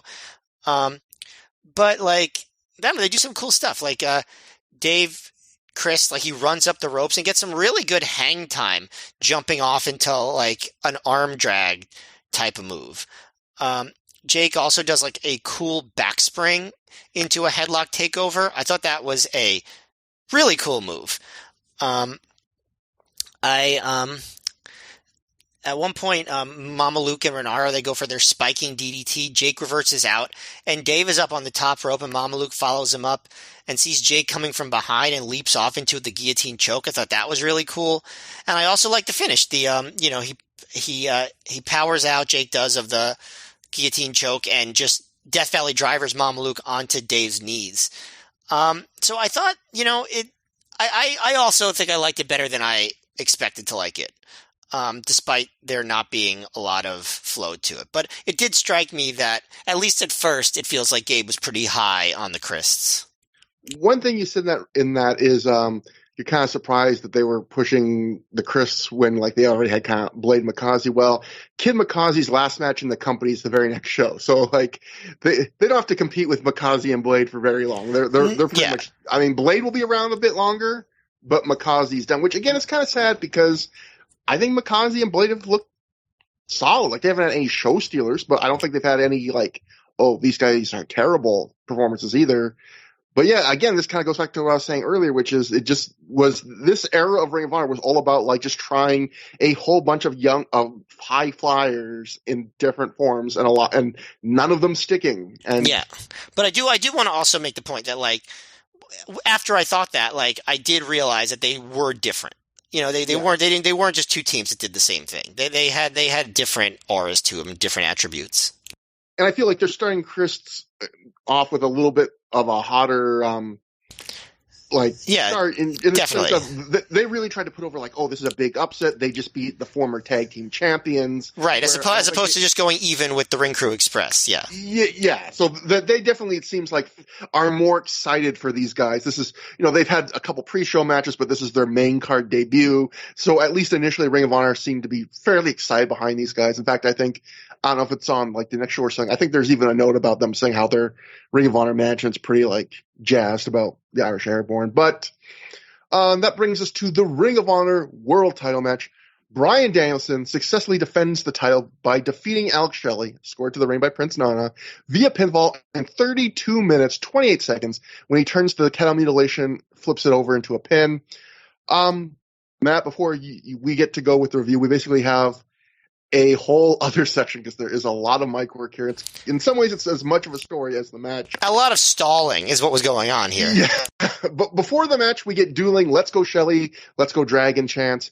Bryan Danielson poses on the buckles to get a pop. In fact, this is, for those people that love weird Ring of Honor trivia minutia like I do, this is the first time, and I've been tracking it, waiting for this moment, first show in Ring of Honor history where Danielson like runs up the turnbuckles in time for when his theme music hits that, it's the final countdown. Another milestone met in ROH history. But, there's been a lot of ones where either there was all those times where Ring of Honor initially just shut off the music before it got to that final countdown where the crowd could chant along. And then there was, in a few shows ago, it seemed like Ring of Honor finally realized, oh, if we keep playing to this point, the crowd will chant it when it gets to that point. And Danielson seemed like tickled pink, like surprised the first time the crowd did. And now this is the first show where he's like acknowledging, oh, like, let's build to this. Let me run right up the turnbuckle and really call attention to like, yeah, guys, everyone say it right now, which will become, big highlight of his entrance, something that the crowd loves to do. So not a big deal, but I geeked out over it anyway. So after Dragon poses on the buckles to get a pop, Shelley does the same. Danielson then does it again and grabs the mic. He immediately gets a loud "shut the fuck up" chant. Bryan does his throat clearing shtick, which I love. I wonder how many times in history Bryan Danielson has gotten a "shut the fuck up" chant, because I bet it's not that many. Yeah, and CZ, again, it's one of those things I really love about the shows. You get unique crowd reactions. Yeah, all the shows that he got it on were probably the ones with the CZW fans. Yeah. Bryan points out that there's a little girl in the front row tonight that he was hoping that the ECW Arena crowd would have enough class to respect her and not use foul language. Danielson then says that this little girl then decided to flip him off with both middle fingers. Big pop from the crowd for this. Huge "she's hardcore" chant. Danielson says he will punch her right in the face. Another big pop for that. Bryan tells the little girl to not say another word or she's going to get a backhand just like her mother. So, 2006, everybody. Definitely would not be something that would be playing right now in 2022. At least I hope not. Bryan then gets on the crowd. He calls them idiots. He asks them if they really think that Alex Shelley is going to fuck him up. Bryan points out that Shelley used to work for CZW, which gets a CZW chant followed by a sucks chant, dueling chants. Bryan says he heard a rumor Shelley was looking to go back to CZW. He probably just ad-libbed that, right, to get Shelley over more as a heel?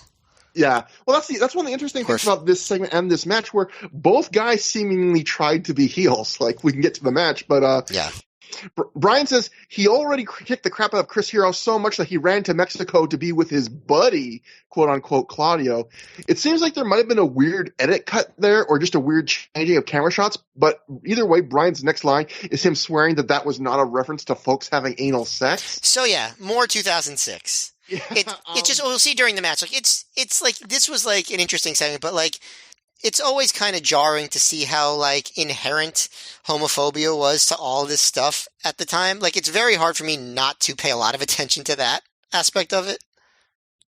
Bryan says that even though ECW Arena doesn't deserve the presence of the American Dragon, he's made it his goal to put on the greatest technical wrestling exhibition this building has ever seen. We get an overrated chant. Now, Matt, you want to talk about chants that Bryan Danielson has probably only heard in front of CZW fans. Overrated. This is a chant you'll hear in another show in the future. A bunch of them he would get those chants. Yeah. And also, by the way, I'm pretty sure the CZW crowd debuted the same old shit chant that John Cena would get at Bryan Danielson. I'm almost positive that's the case. Daniels at this point asks Bobby Cruise to repeat what the crowd's chanting. He tells them they're saying you're overrated. He then asks referee Todd Sinclair what they're chanting. Todd Sinclair says they're saying you're overrated. Bryan says out of all the wrestlers that have ever wrestled in this building, the Dean Malenkos, the Chris Jerichos, the Eddie Guerreros, God rest his soul, and Chris Benoit, if you think Bryan Danielson's overrated, he's the best goddamn wrestler this building has ever seen. He says, announce that, Bobby Cruise. Then he rushes to the front row again and threatens to punch that little girl who looks very enthused. She is like basically the CCW version of the Miz girl. She is stone-facing this Danielson.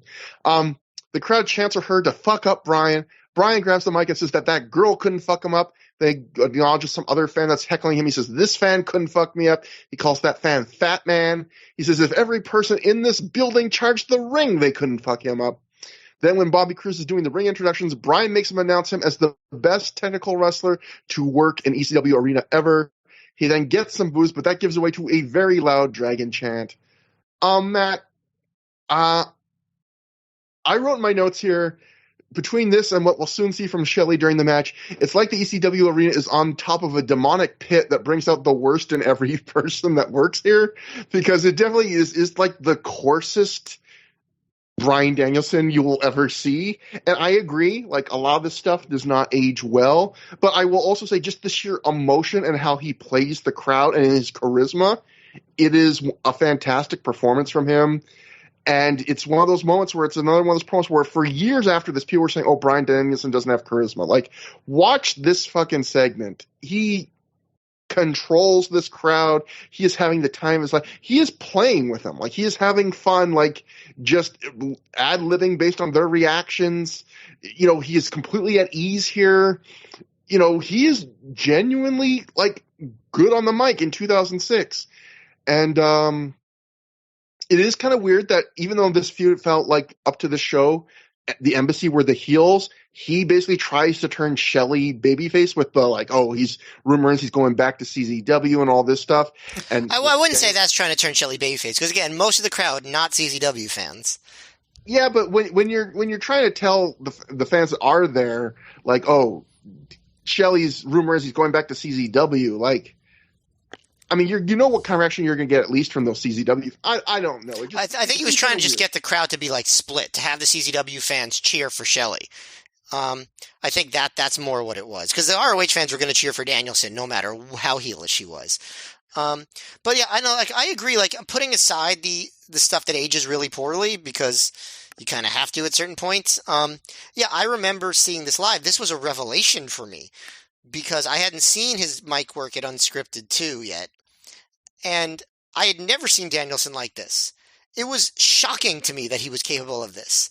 Like, I knew he had charisma in the ring, but like the fact that he was like such a good live promo, and I already kind of mentioned this at the Unscripted 2 review, this was not just being good. Like, this was being like masterful on the mic. Mm-hmm. In terms of controlling the live crowd. Again, like, I do think there was a lot for him to work on as far as like backstage serious promos and stuff like that. Yeah. But as far as like toying with the crowd, having them in the palm of his hands, having fun out there, seeming confident on the mic, he was excellent. And Shelley was kind of the guy who was sort of seen as like the better character. Like, you know, obviously he was given a lot of mic time in 2004 ROH. And he obviously was better at the backstage promos, but man, in front of a live crowd, Danielson was already like, he smoked Shelley.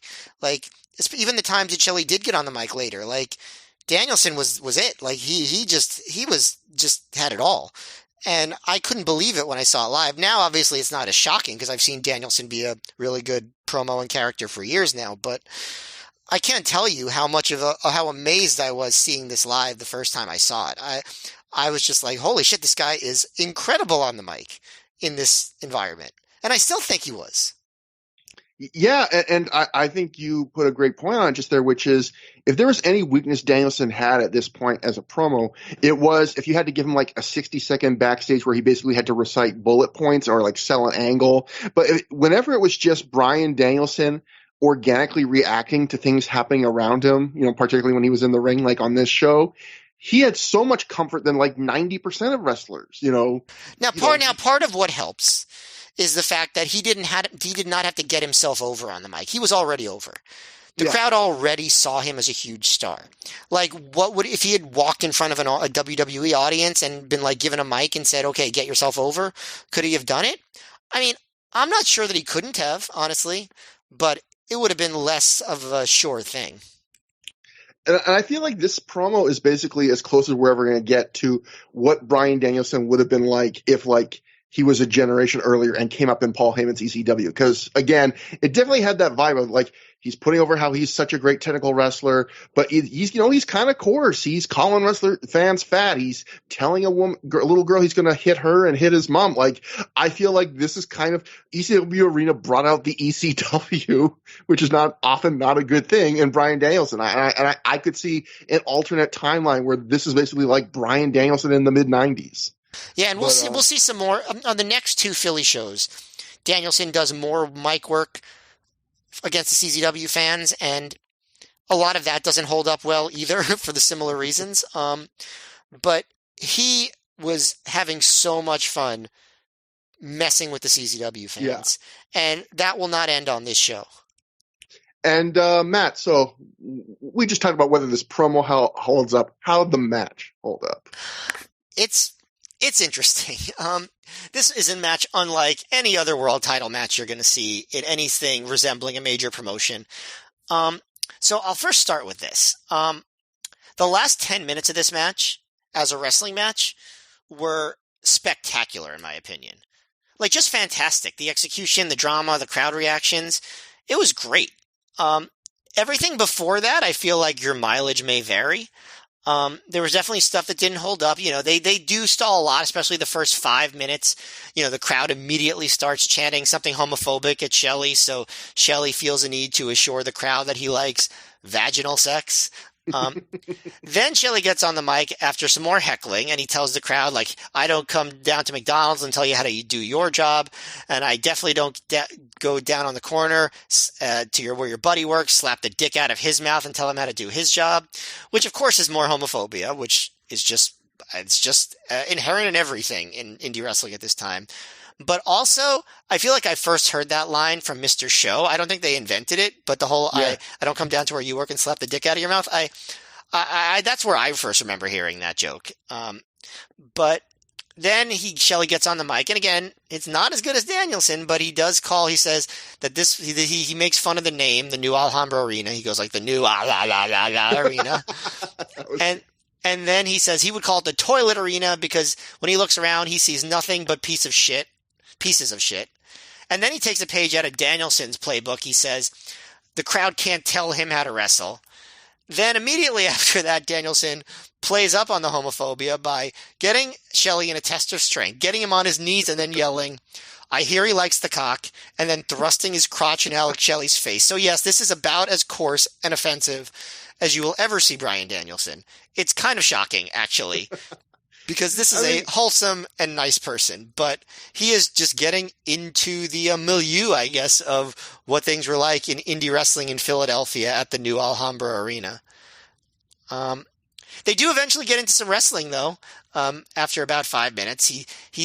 Shelley does at one point, after a boring chant, tell a fan, if you think you can do better, get into the ring. And then there's a let's go fat guy chant. So that's another offensive thing they add on to the list of offensive things, of body shaming.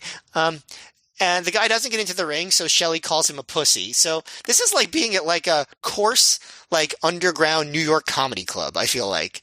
The way they're dealing with hecklers and like just going through like the basest insults possible.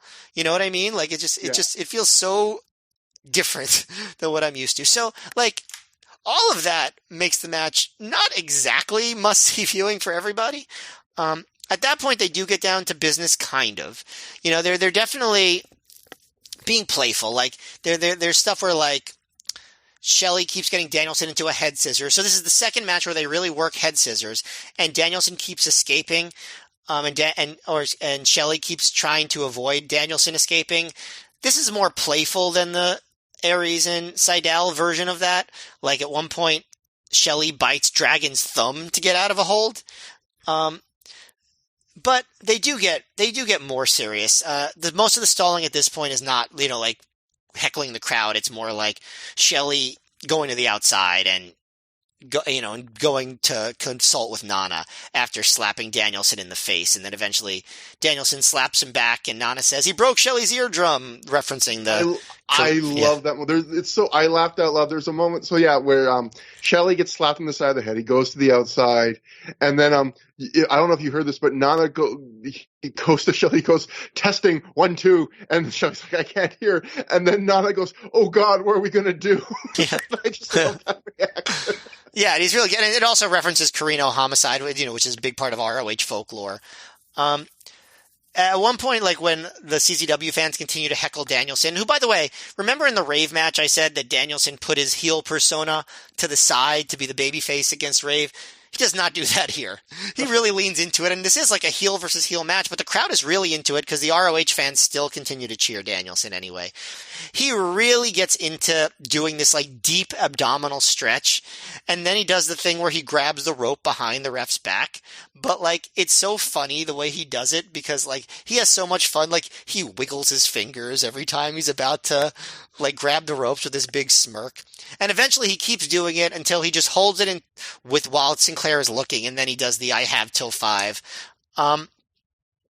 Then Shelley comes back, he hits Danielson in the face and goes to work on Danielson's leg.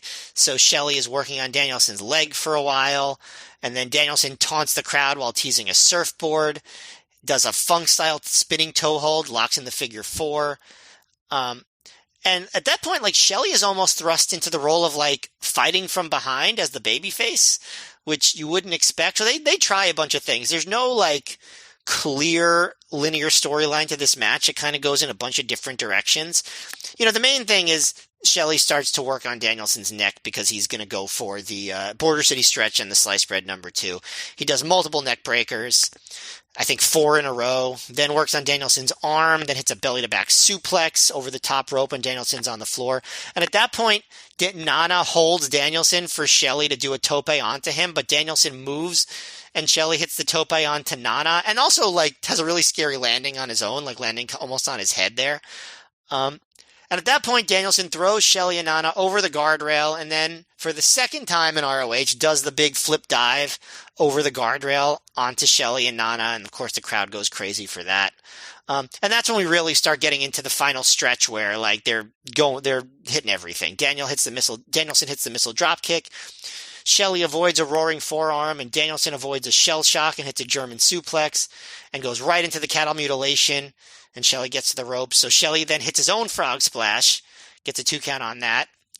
Danielson avoids a vertical suplex. So Shelley super kicks him, hits a brain buster, and then the cross-legged brain buster. I guess the TK1 bomb, right, for 2. Shelley goes right into the Border City stretch. For some reason, he releases it, which I thought was kind of strange. But he does this like kind of like shoulder cradle thing, gets a 2 count off of that. Danielson escapes sliced bread, drops him on the top rope, hits the belly-to-back superplex. Shelley kicks out of that, so Danielson goes again for the cattle mutilation, but Shelley counters into a really good pinning combo, gets a 2 count. They have the classic, like, late match forearm exchange in the middle of the ring, start doing running forearms, and then Nana distracts the ref so Shelley can hit a low blow and get a shell shock for 2. Big pop for that kick out. I will have something to say about that later because I feel like distracting the ref to hit a low blow doesn't make sense when wrestlers hit low blows in front of the ref in the very next match. But anyway, Shelley goes for the Border City stretch, and the crowd is just going absolutely nuts. Danielson makes the ropes. Danielson comes back with a double spin roaring forearm, an extra spin for extra intensity and force. Shelley hits a super kick followed by a clothesline, hits the sliced bread number 2, but Danielson rolls all the way over into the cattle mutilation, then rolls back and it's a pinning combo, the cattle mutilation pinning combo on the shoulders, and wins the match in a flash finish. I thought those last 10 minutes were just like unbelievable, like how good they were. Before that, the match was extremely memorable. I could see some people loving it because of how different it was. I could see some people hating it because of how different it was. The atmosphere was extremely unique. A lot of the playfulness early is kind of spoiled by how some of like how much things don't hold up in terms of the homophobia and the body shaming and, you know, some of the coarseness that you mentioned. But overall, if you can't say this match wasn't memorable, like I said, the ending was great. I find it to be a very hard match to rate overall because of how unusual it was. So I don't know where I'd leave it, but I'd say that this match contained multitudes. That's what I would say. Yeah, there's a lot to this, and there's like maybe at least 3 big elements. So, yeah, the first thing I would say is those first few minutes, like where they're the first, I don't know, is 5-6 minutes where they keep stopping the match to get on the mic and interact with the crowd and stuff, like that's really entertaining, minus, you know, the social implications, but like it also completely breaks up the flow of the match. And this is a world title match too. So like there's always that weird feeling of like you're just stopping the match to like do crowd work, you know, and to get on like a random fan for heckling you. But, you know, they do that and it kind of breaks up the flow of the match. And then what I thought was interesting is when we covered Hero versus Danielson from Hell Freezes Over, we talked about how Danielson wrote in his book that he considers that match one of the great failures of his career because the crowd that night, you know, there were some CZW fans in that crowd, and that crowd on that night wanted like a back and forth, like heavy, intense fight and not like a long technical wrestling match. And I feel like he goes like he learned a lesson there, but it feels like in this match until the final 10 minutes after the crowd work, it's very much in front of a crowd with, you know, a bunch of CZW fans. A lot of very similar to me, a vibe of like a lot of good, solid technical wrestling, but yet this crowd does not heckle it. You know, maybe it's all that crowd work really earns some respect, but you know, they take it to the mat quite a bit into the final 10 minutes, and this is a half an hour plus match. They also show a lot of personality during all that mat work. They are really working the crowd the whole time. Yeah, but I did get some of a vibe from it. When I watched until the final 10 minutes, I was watching this match and I kind of felt a bit like the Chris Hero match minus the crowd work of like, this is really technically well done and I'm enjoying it, but it's not quite hitting the way I feel like it should. And it's funny because Danielson and Shelley had a Ring of Honor match, I believe, in 2004, and I didn't quite feel exactly the same way, but I did also have that vibe of I starting to wonder, like, do Shelley and Danielson just don't click quite perfectly together because their matches are very good, but I would expect on paper those two to sync up and be amazing. And quite frankly, I was kind of surprised where some of my favorite moments of this match are there's a couple instances where they just start hauling off and like throwing forearms or like brawling a little bit very briefly. And I felt the intensity they had there, you would think these guys like best stuff would be the technical wrestling.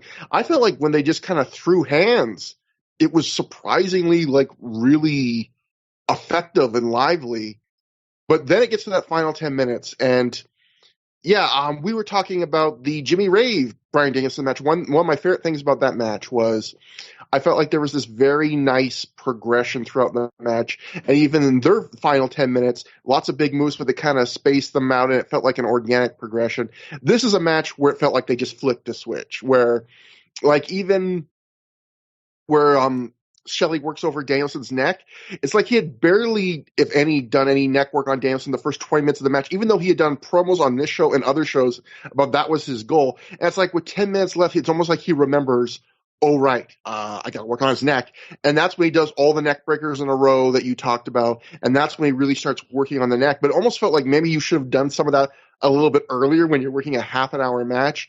And from there, it really did feel like they were just packing in stuff in those final 10 minutes. I did not love the final 10 minutes as much as you did, but I still really, really enjoyed it. It was the clear match highlight, and they were really going all out. And I guess the best way I could describe my feelings about this match was, for a lot of this match, I was going, it's like very good, like 3 3/4 stars, slightly disappointing, but I'm enjoying it, and the crowd work was fun. And as it kept going, and we got deeper into that final 10 that you really loved, and I also really enjoyed, I was like, oh, this is getting better. This is probably going to be 4 stars. And then that finish came, and that finish is one of my favorite finishes we've seen on Through the Years. I love that finish. I love the idea of it, which is, Shelley's been saying for show after show after show, I'm going to use the sliced bread number 2. So I love the idea that, of course, Danielson's ready for it then. And I just love how fluidly they pull it off, where, Shelley is running up the turnbuckles in the sliced bread, and how fluidly you have to see it. Danielson just rolls into the cow mutilation, and then from there turns it into the pin. And you can even hear the crowd be audibly impressed, how they pull off that finish. It's one of those finishes where it makes perfect sense.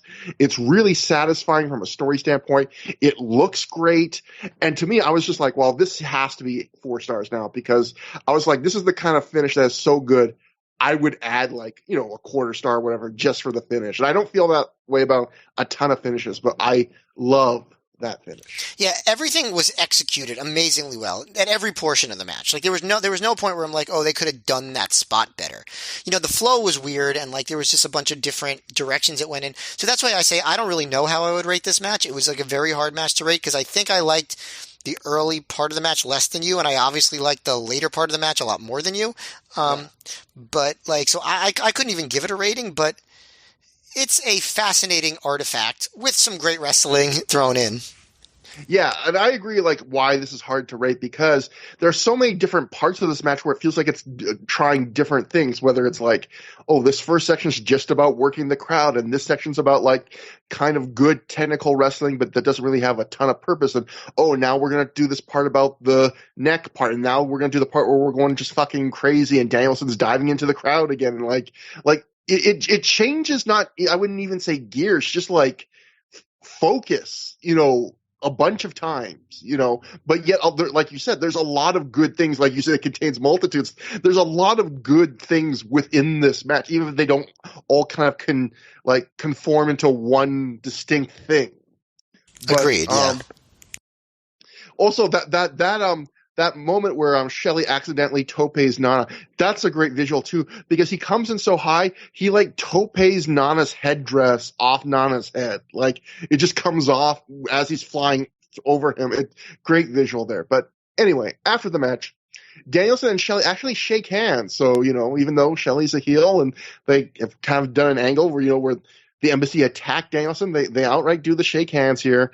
Bryan grabs the mic and he says that for anyone that thinks that match was boring, go stay for the CZW show, because that should be thrilling, he said sarcastically. Yeah, you'll be fucking thrilled, he said. And by the way, I have to admit, I don't see any way that anyone could watch that match and think it's boring.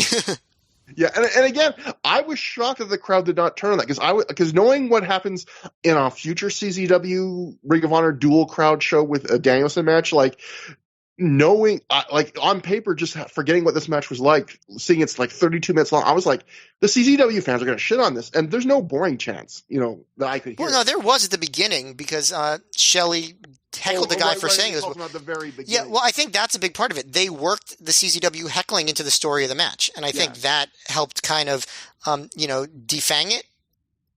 Yeah, and then after that, they do 10, 15 minutes of technical wrestling, and the crowd is good with it, And this is a crowd we will see CZW fans be much harsher on less technical stuff on future shows. But after the match, so yeah, anyway, the shake hands, the Bryan Danielson thing, and then he goes, Bryan says, for those who love great wrestling, they'll continue to support Ring of Honor.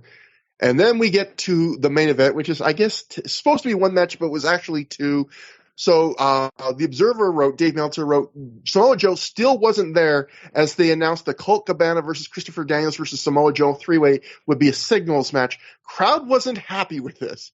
Cabana. You really can't tell that on the DVD though.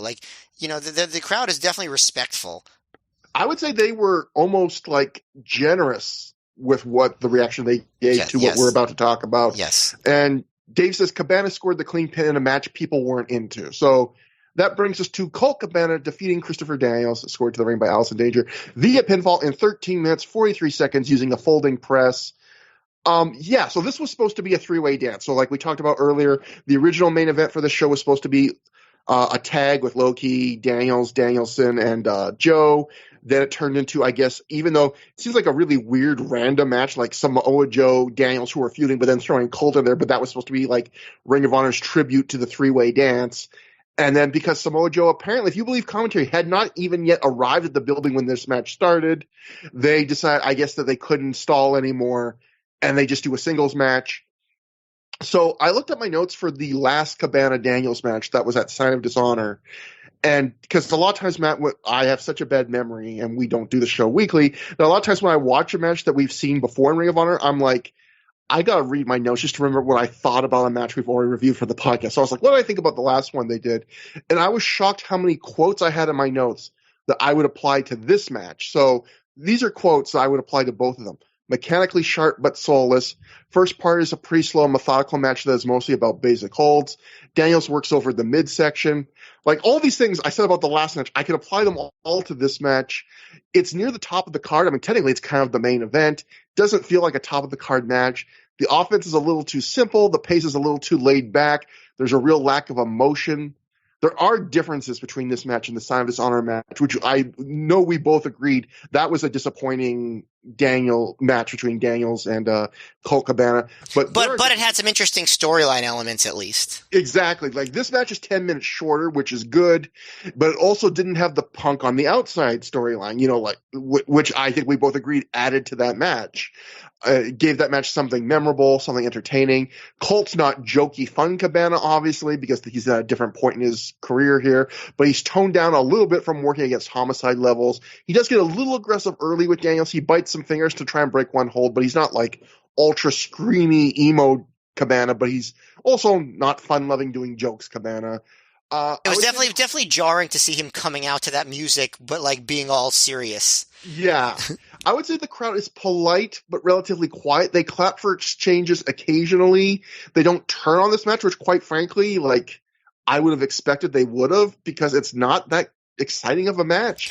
Which tells me, by the way, that the CZW fans were not acting with malice. They were trying to heckle for fun, and they weren't interested in actually ruining the show. This finish is abrupt. It's a little anticlimactic. It's Colt backdropping out of the Angel's Wings, Daniel reversing that into a sunset flip, and then Cabana reversing that into the folding press for like the flash pin.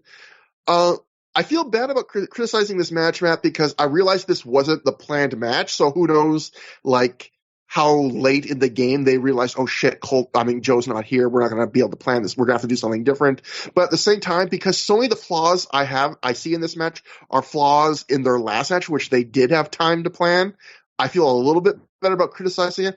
I would say this is like a little bit above average. Like, this is this is my least favorite match of the show, and like this is pretty low on my rankings for matches we've seen on a lot of shows, especially with matches with two performers of this caliber, in this slot on a show. It just doesn't feel like anything close to a main event. And again, I realized they had a lot of extenuating circumstances, but real disappointment to me here. I think I probably liked it a little bit more than you. Like, I liked it more than the Yang versus Strong match. And, I think it was very hard because there were no stakes. And they were obviously rushing at the end, like between this and the Joe match, which we'll get to. But like, yeah, I mean, there wasn't much to this match at all. And, it's obviously was under extenuating circumstances. But there was some stuff that I wanted to note, which is, there's really not much to talk about in this match. But just one thing that I did note, they did another spot where they were working the head scissors. Like Cabana had Danielson head scissors for a while. He was doing push-ups in the head scissors. And again, it's just, you don't really see much of that in wrestling these days. Am I wrong? Am I missing like the wrestling where you see people working like headlocks and head scissors a lot? Or am I right in that you just don't see it much at all nowadays? We don't get like even a lot of like, it seemed like there was an era where a lot of wrestlers who did that had like the fitness gimmick, like if your gimmick was like, I'm just in really great shape, and we don't even have much of that anymore. Like the old, I'm going to find chances to like do push-ups in a match. I'm going to go stop the match and do some jumping jacks, Yeah, that's true. But I'm not wrong that like people work those basic holds less now than they did on the indies, like in the mid-2000s, right? I think a lot of wrestlers are afraid to slow a match down even for a second. So even holds are like, I'm not even going to work this. I'm going to apply it. Yeah. Establish that we've applied it onto the next thing, Yeah. The idea of like, I'm going to sit in here for a while and then I'm going to try and think of a way to make it entertaining that I'm sitting in it. I think that's less common in today's wrestling. Because one thing you could criticize about ROH during this period is a lot of these matches, their first like 5 to 10 minutes are like very similar. They work headlocks, they work arm drags, they work head scissors, like you get it a lot. But on the other hand, it's like maybe that's just wrestling and it makes sense for matches to start like that. And it's kind of sad that we don't see that as much anymore. Not that nobody does it, but it's not as much of a given the way it definitely was on ROH shows in 2006. And before that. But anyway, besides that side point, yeah, there's just not a lot of stuff. There is a cool spot where Cabana actually reverses a regular, just plain old elbow drop that Daniels does into a crucifix pinning combo. I thought that was cool. I also thought another cool spot was Daniels. He blocked a hip toss attempt by turning it into an abdominal stretch. So like some really cool like basic reversals and counters that you don't really see very often at all. Really in old wrestling and new wrestling, I don't really remember seeing hip tosses turned into abdominal stretch very often in any era. So I thought that was cool. But yeah, otherwise just not much to this match. And that's a shame because it was the main event. Yeah, I agree. Even though our opinions are slightly different, I think we're pretty similar overall. There's a couple other notes from commentary before we get to what happens next. First off, I like that we get a 3-way dance graphic on the screen, even though this is all done in post-production. Yeah, what the fuck? And Prazak has to say on commentary, like, Samoa Joe had travel difficulties returning from Mexico.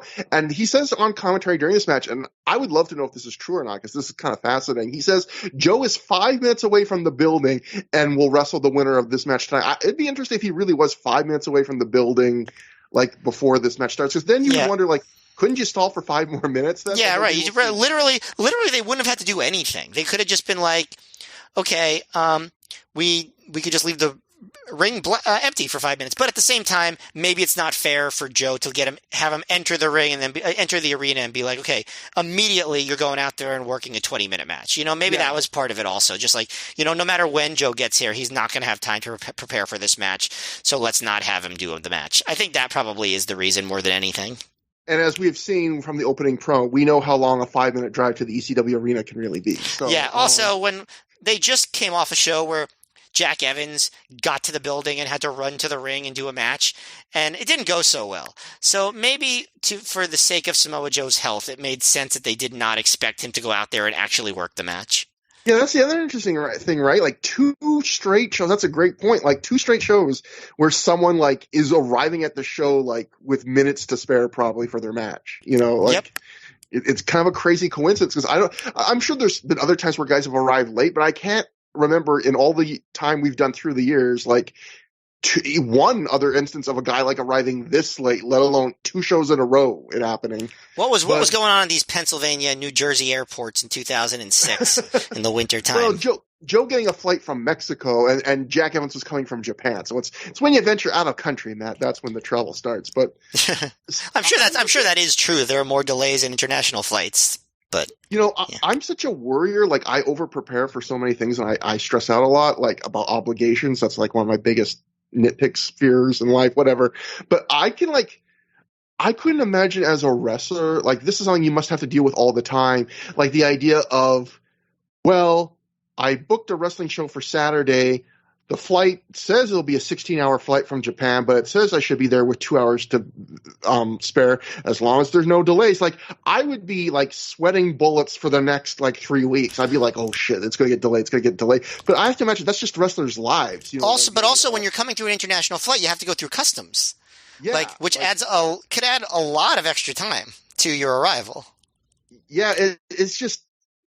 in a way, it's one of those things you're shocked doesn't happen even more. The different levels of hangups that can happen in an airport or on a flight, period.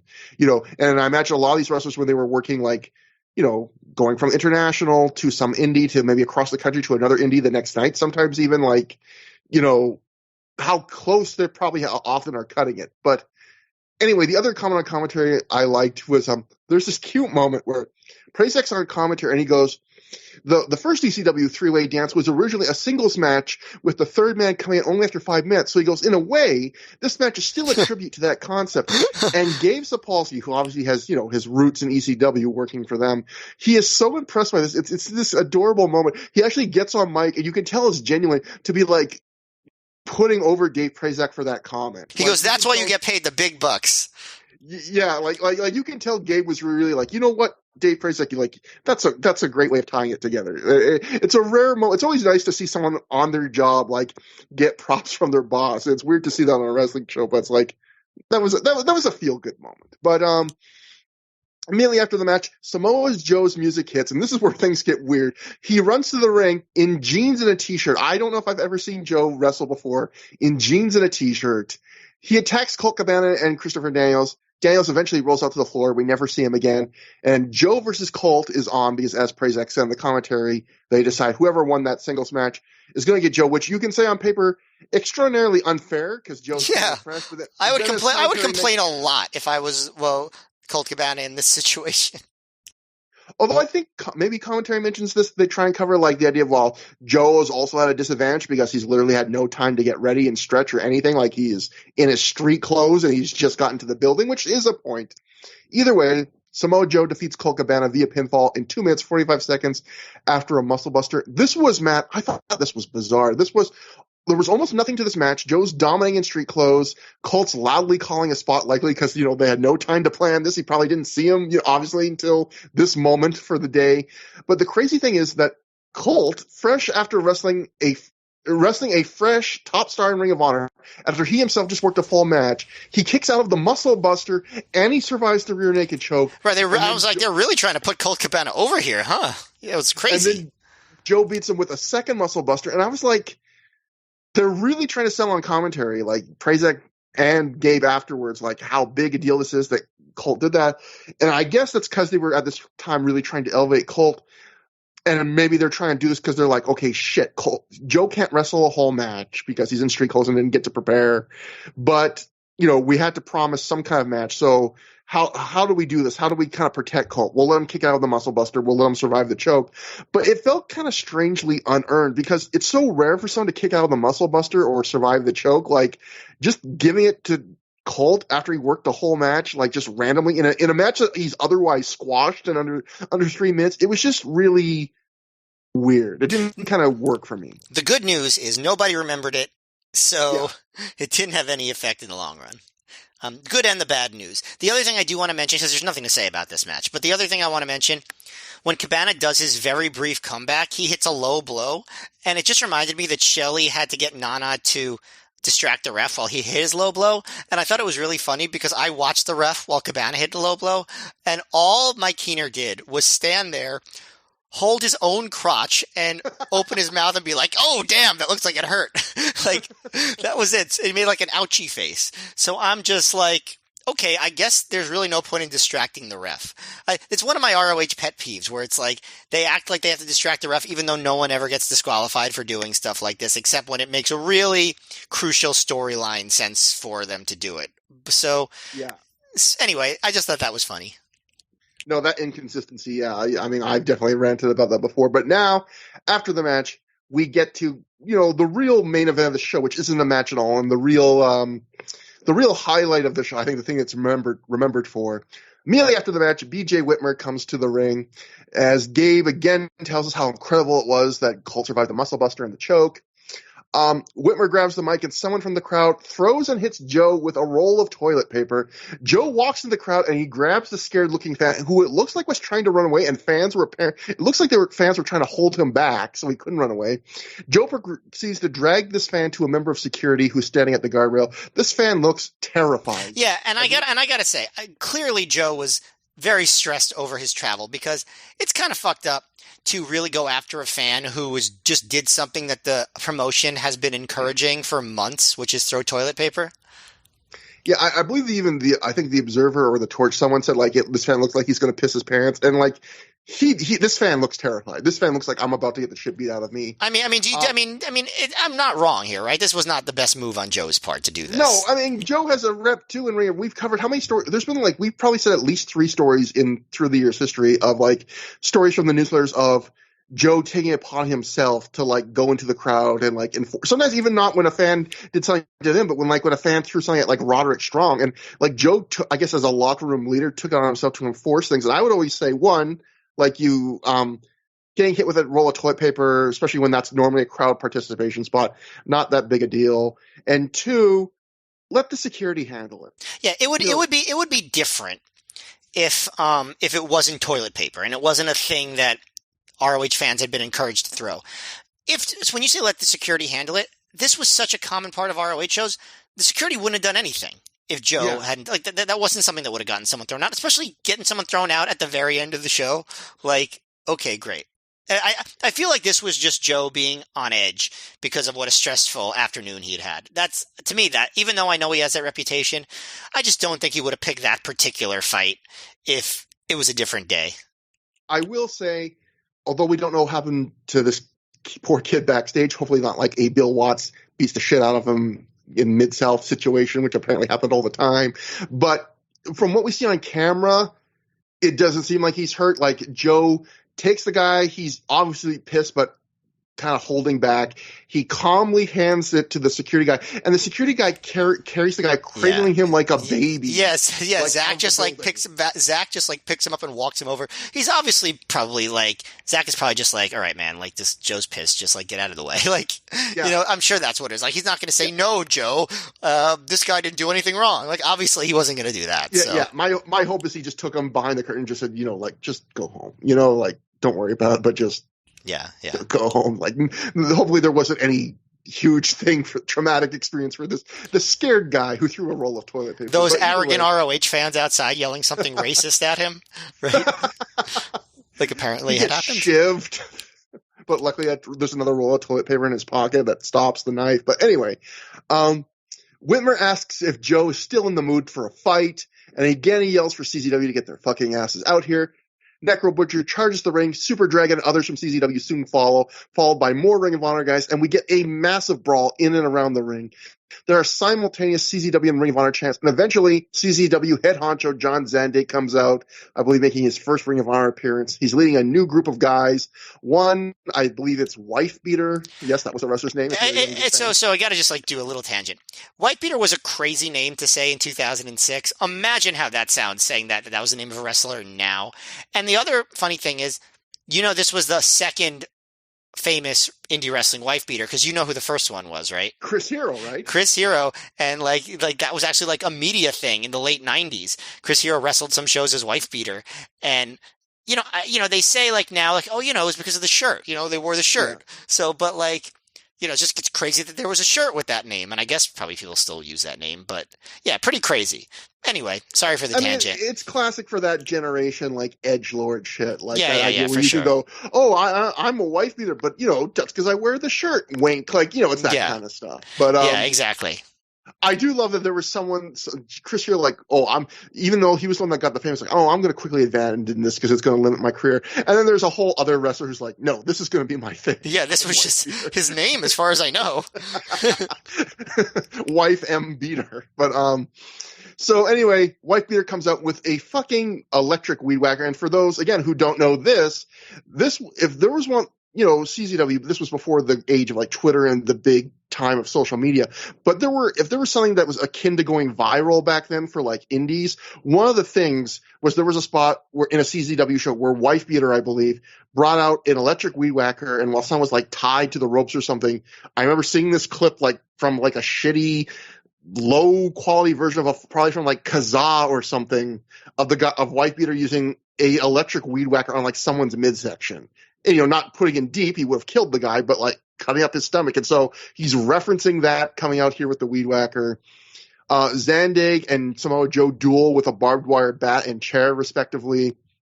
A lot of the brawl moves outside the ring or even outside the ring, leaving a handful of CZW wrestlers, which are, I don't recognize them all, couldn't make them out of them all, but I can pick out John Zandig, Necro Butcher, Super Dragon, Nick Gage before, he got real infamy as bank robber, woke hero. They're all alone in the ring with BJ Whitmer. Whitmer gets his arm duct taped to the top rope, and Zandig grinds his barbed wire bat into BJ's head. And now for the rest of this night, for this main event segment, we keep kind of brawling outside the building that we can barely see because it's too dark. But basically the implication is that almost all of the Ring of Honor wrestlers are now brawling with some CZW wrestlers outside. So basically for the rest of this night in the ring, it's BJ alone with like an army of CZW wrestlers. Zandig staples a dollar bill into Whitmer's forehead and then another one on his stomach. Zandig starts kicking Whitmer in the stomach and then staples him some more. The crowd's going insane for all of this. Zandig spray paints CZW in yellow on both Whitmer's back and on the Ring of Honor logo in the middle of the ring. Nick Gage screams, "How you like that, huh?" And Zandig spits a drink in Whitmer's face as CZW's theme music plays. A ton of CZW wrestlers at this point start celebrating in the ring. Super Dragon almost gets into it with a fan at ringside, then chokes Whitmer with a Ring of Honor t-shirt he's grabbed from somebody. He shoves it down his pants, then throws it back into the crowd. Zandig screams that this is CZW's house, so fuck Ring of Honor. And when you fuck with Zandig, this is what happens. Sanjay Dutt's there. He puts a little CZW sign over Whitmer's head. Someone pours a beer in Whitmer's face. At this point, or in his mouth, as the dueling CZW and Sucks chants fill the building. Some CZW wrestlers seem to be getting into it with fans, but we only see from like a far, hard camera shot, maybe designed to like stay away from legal liability in case they did something bad. Zandig yells into a camera that if he doesn't get a mic soon, he's going to fucking kill Whitmer. Zandig finally does get a mic, and just as he starts speaking, cutting a promo, we hear Gabe, the first commentary we've heard during this entire main event segment, say, "Don't let that idiot speak. Cut, go to black. And we do just that. We fade away mid-promo to a black screen with our second straight, as is going to be the trend for these Milestone Series shows, to be continued on-screen graphic. Matt, I thought this was loud and exciting and insane. I thought the CZW Victory March, it bordered on going too long, but I think in this case, you would rather it air on too long than too little. And it's interesting that I feel like even me, people remember Ring of Honor losing out in the main event of the 100th show. Like they remember that as the moment in this feud where like CZW got its big win. But rewatching this came first, and it feels pretty monumental in that same case. Like it's Ring of Honor in their big debut in ECW Arena, basically getting run out of the arena, and at the end Zandig basically saying like, "This is our house, like get the fuck out of here," and Ring of Honor getting the fuck out of here and getting, but yet I think an interesting thing about, before I throw it to you, is I want to know how you feel about this. Is I don't know how intentional this was on Ring of Honor's part, but I think it was worked out great for them, where if you think about what are Ring of Honor's two biggest losses in this feud, it's this as the main event of the 100th Ring of Honor show. And both of those losses, like when I'm watching them, they feel monumental. Like, boy, Ring of Honor really got its ass kicked, got embarrassed, got shown up. But when you think about what they actually lost, they lost almost nothing. Like this, what happens in this main event segment really? BJ Whitmer gets beaten up in like a 10-1 outnumbering while the rest of the roster's outside the building. What happens on the 100th show? Ring of Honor loses a relatively meaningless 6-man tag on a show that just has a nice round number associated with it when one of their wrestlers like stabs them on the back and turns into like a 4-on-2 affair. Like really, Ring of Honor's like in terms of like a big clean loss, like Ring of Honor really worked it out so they were very protected. But yet, to their credit, this show and the 100th show feel, when you're watching them initially before you sit down and think about it, really do feel like big losses for them. Yeah, so watching this whole angle, I kind of have mixed feelings because, like, it's really cool, but I have to say, of all the things I've ever seen at an ROH show, the one thing that I don't think the video did justice to compared to the live experience was this. This was so intense and exciting live. And, like, it was cool on video, but I really don't think it was close. The vibe in the building was so different. And, like, my favorite part of this entire segment, you didn't even mention because the lighting was so bad that it wasn't well captured. And that was seeing Wife Beater with the Weed Whacker chase a terrified looking Samoa Joe back through the curtain. because that's what happened, and you didn't even mention that. Yeah. Because like that, and like I could see it because from where I was sitting near the entrance ramp, and like Joe was like backing away, like really scared. Like Zandig was there too, but like it was wife beater that scared Joe away, and we never see Joe again. Like that's the conceit that like writes him out of the show. Yeah, exactly. Like that was such a big moment that the video doesn't capture. Like it's on the screen. It's just it's so dark on the entrance ramp that you can't see Joe's face. You can't really see what's happening.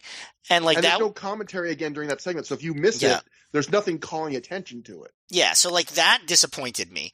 But and like so they keep cutting to outside, and like you see like kind of nondescript brawling with the students and with the Briscoes and stuff. And yeah, like you said, it's that those guys are distracted. And you do get stuff that kind of goes through the entire ROH CZW feud, which is like, if everyone was really all in, you would think Bryan Danielson would be there. You'd think that Shelley would be back out, Homicide, but Homicide wasn't there. And they end up working that into a storyline where they kind of finally get Homicide on board with the CZW stuff. But like, Danielson was clearly at it with the CZW fans. They were at each other's throats. So like, it would make sense for him to get involved, but I guess he's tried to be above the fray. So it wasn't the full strength ROH star power involved in this, but what I liked about it a lot, and again, this was amazing live. Like, don't get me wrong. Like, I thought this was awesome, and like, this was a great moment. But what I also really thought elevated this for me, is that you had some of the real CZW guys there. Not that like Chris Hero and Super Dragon and Necro weren't real CZW guys, but they weren't like legacy CZW guys. They were they were more associated with other companies, other indies. But like Nick Gage and just Ruckus and like Justice Payne and guys like that. Sabian, Nick Gage, Ruckus, Justice Payne, Wife Beater, and of course Zandig himself were out there. And like that made it different. Like I would have wanted to see maybe a little more of that, honestly. It's like more like the CZW originals. Even Sanjay Dutt had more of an association with CZW, and he'll obviously come back at Death Before Dishonor to get involved in some stuff. B-Boy was out there, which is kind of funny because he had just wrestled an ROH show and was associated with the Rottweilers, but that's fine. The other thing was when Zandig gets into the face of the camera person and says like, "Oh, get me a fucking microphone." I will say Zandig was spraying it, not saying it. That's all I'll say about that. But no, but like he was like live at least. I don't know how you felt it came across, but live at least, being part of like the ROH fans, the CZW crew and Zandig did a really good job of seeming legitimately like intimidating and scary and like different from ROH heels. Like we're like the real shit. And he actually says that in the promo, which we'll see on the next DVD. But like, we're the real shit and we'll fuck everybody. We'll fuck everybody up. Like, like that's the like that was the vibe. And I thought they did a great job with that. This was such a cool thing live, so memorable. And I was slightly disappointed with how it came off on video. But obviously, like, if you've just ever seen it on video, like, it still obviously worked hearing your reaction to it. So I don't want to, say, I don't want to say it was like a failure or anything. I've seen a lot of stuff in ROH, and like, usually the video does a pretty good job of capturing it. Like, I was worried that Joe versus Kobashi wouldn't be captured, or Cage of Death, and it mostly was. This, I would say, you lost a lot in the translation. See, that makes me really jealous, because watching this, I was having a blast, and I thought this feels electric. And so for you to say that, like, this was good on tape, but like not close to what it felt like being there, like I think this is great on tape. So like I can't imagine how much, like, what an atmosphere it must have been then live. But yeah, I feel like I'm doing the thing that we were criticizing earlier, acting like an elitist. Like, I was there, you weren't, but like, no. But I'm saying it usually doesn't. Like, I usually don't think that. Like that's my point. Like, usually I think ROH did shows like they usually translate very well, and I just think that this one, it was still great, but it lost something. Well, also it's something like, it's such a huge brawl. Like, I don't think you really get like the weight and the gravity of it if you're not in the building. You can see like it happening everywhere and how many people are there. Like, a lot of this stuff, it's like, even a lot of these cameos, they're just guys in like the side of the screen for a second. Like, oh, is that, there's Justice Payne, like whatever. Like, I imagine, there's a million reasons why this would work better if you got to watch it live. And it's also one of those things where, how rare is it for indie wrestling? Because it's one of the things you can only really do in like a wrestling convention that's running multiple shows, or like a double shot like this, because you can't afford to fly down like 15 guys to do a run-in and not book them for a match. But because of this double shot, you could literally have a segment where half of a rival promotion's roster just comes out for the end of the night, as a surprise. And yeah, it was such a great idea, and like it was really well executed, and I think it really helped make this storyline, honestly. And it helped excite the Philly crowd, like, to come back. Like, I think this was a brilliant piece of booking, I thought, just in general. Just a brilliantly booked segment on an otherwise kind of not so noteworthy show.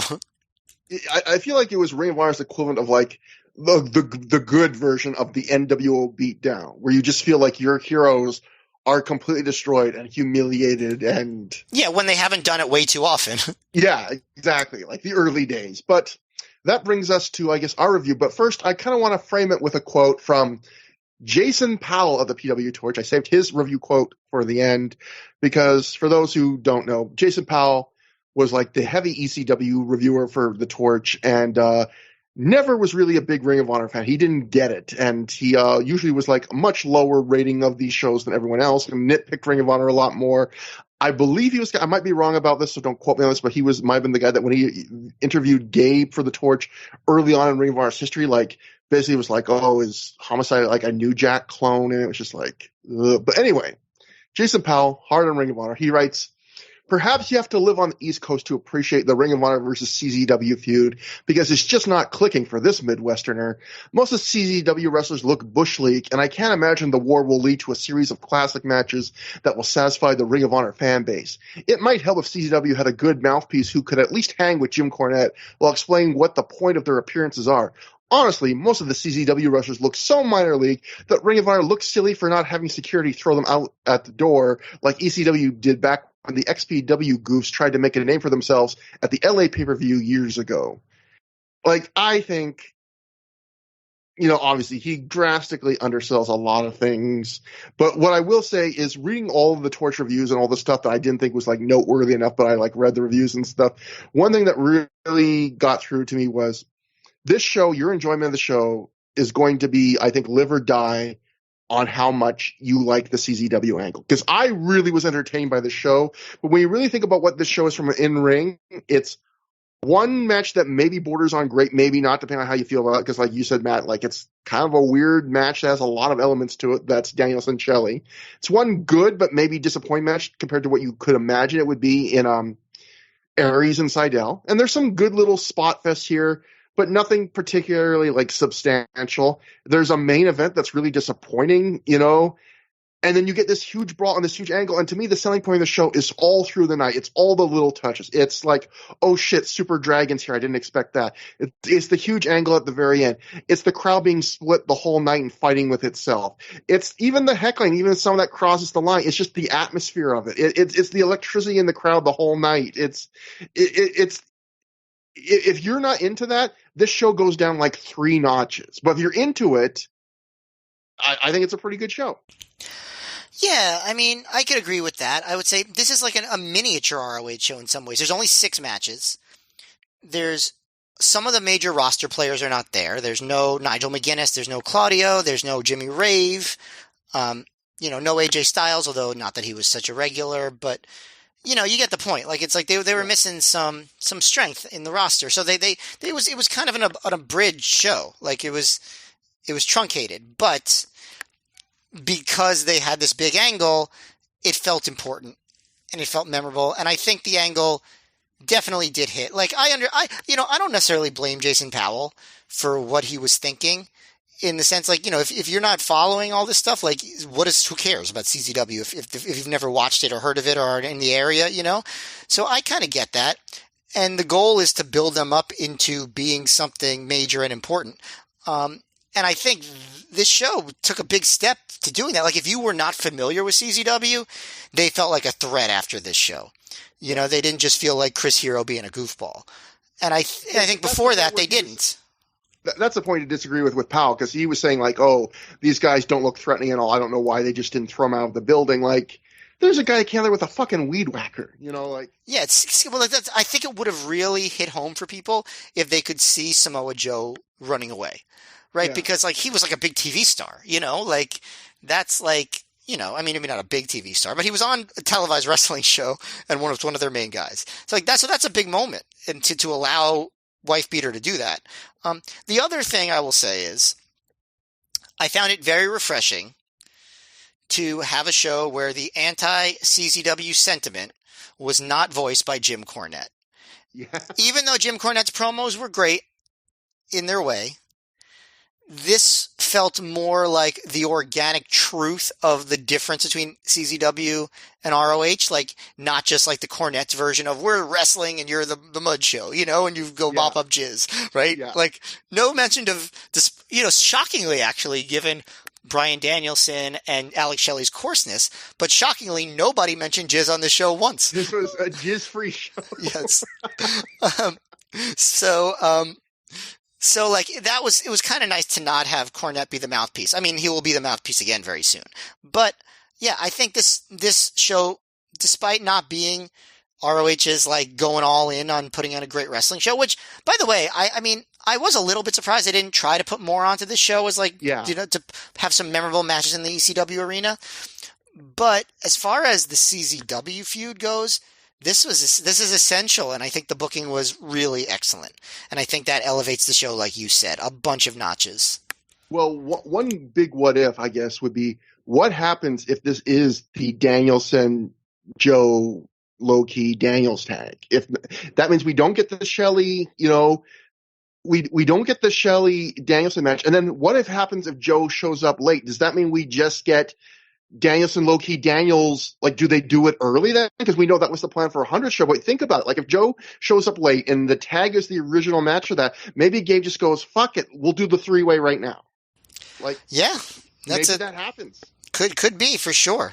I mean, because you always, when you don't give the people what you advertise, the idea is, right, you try to give them something better if you can, right?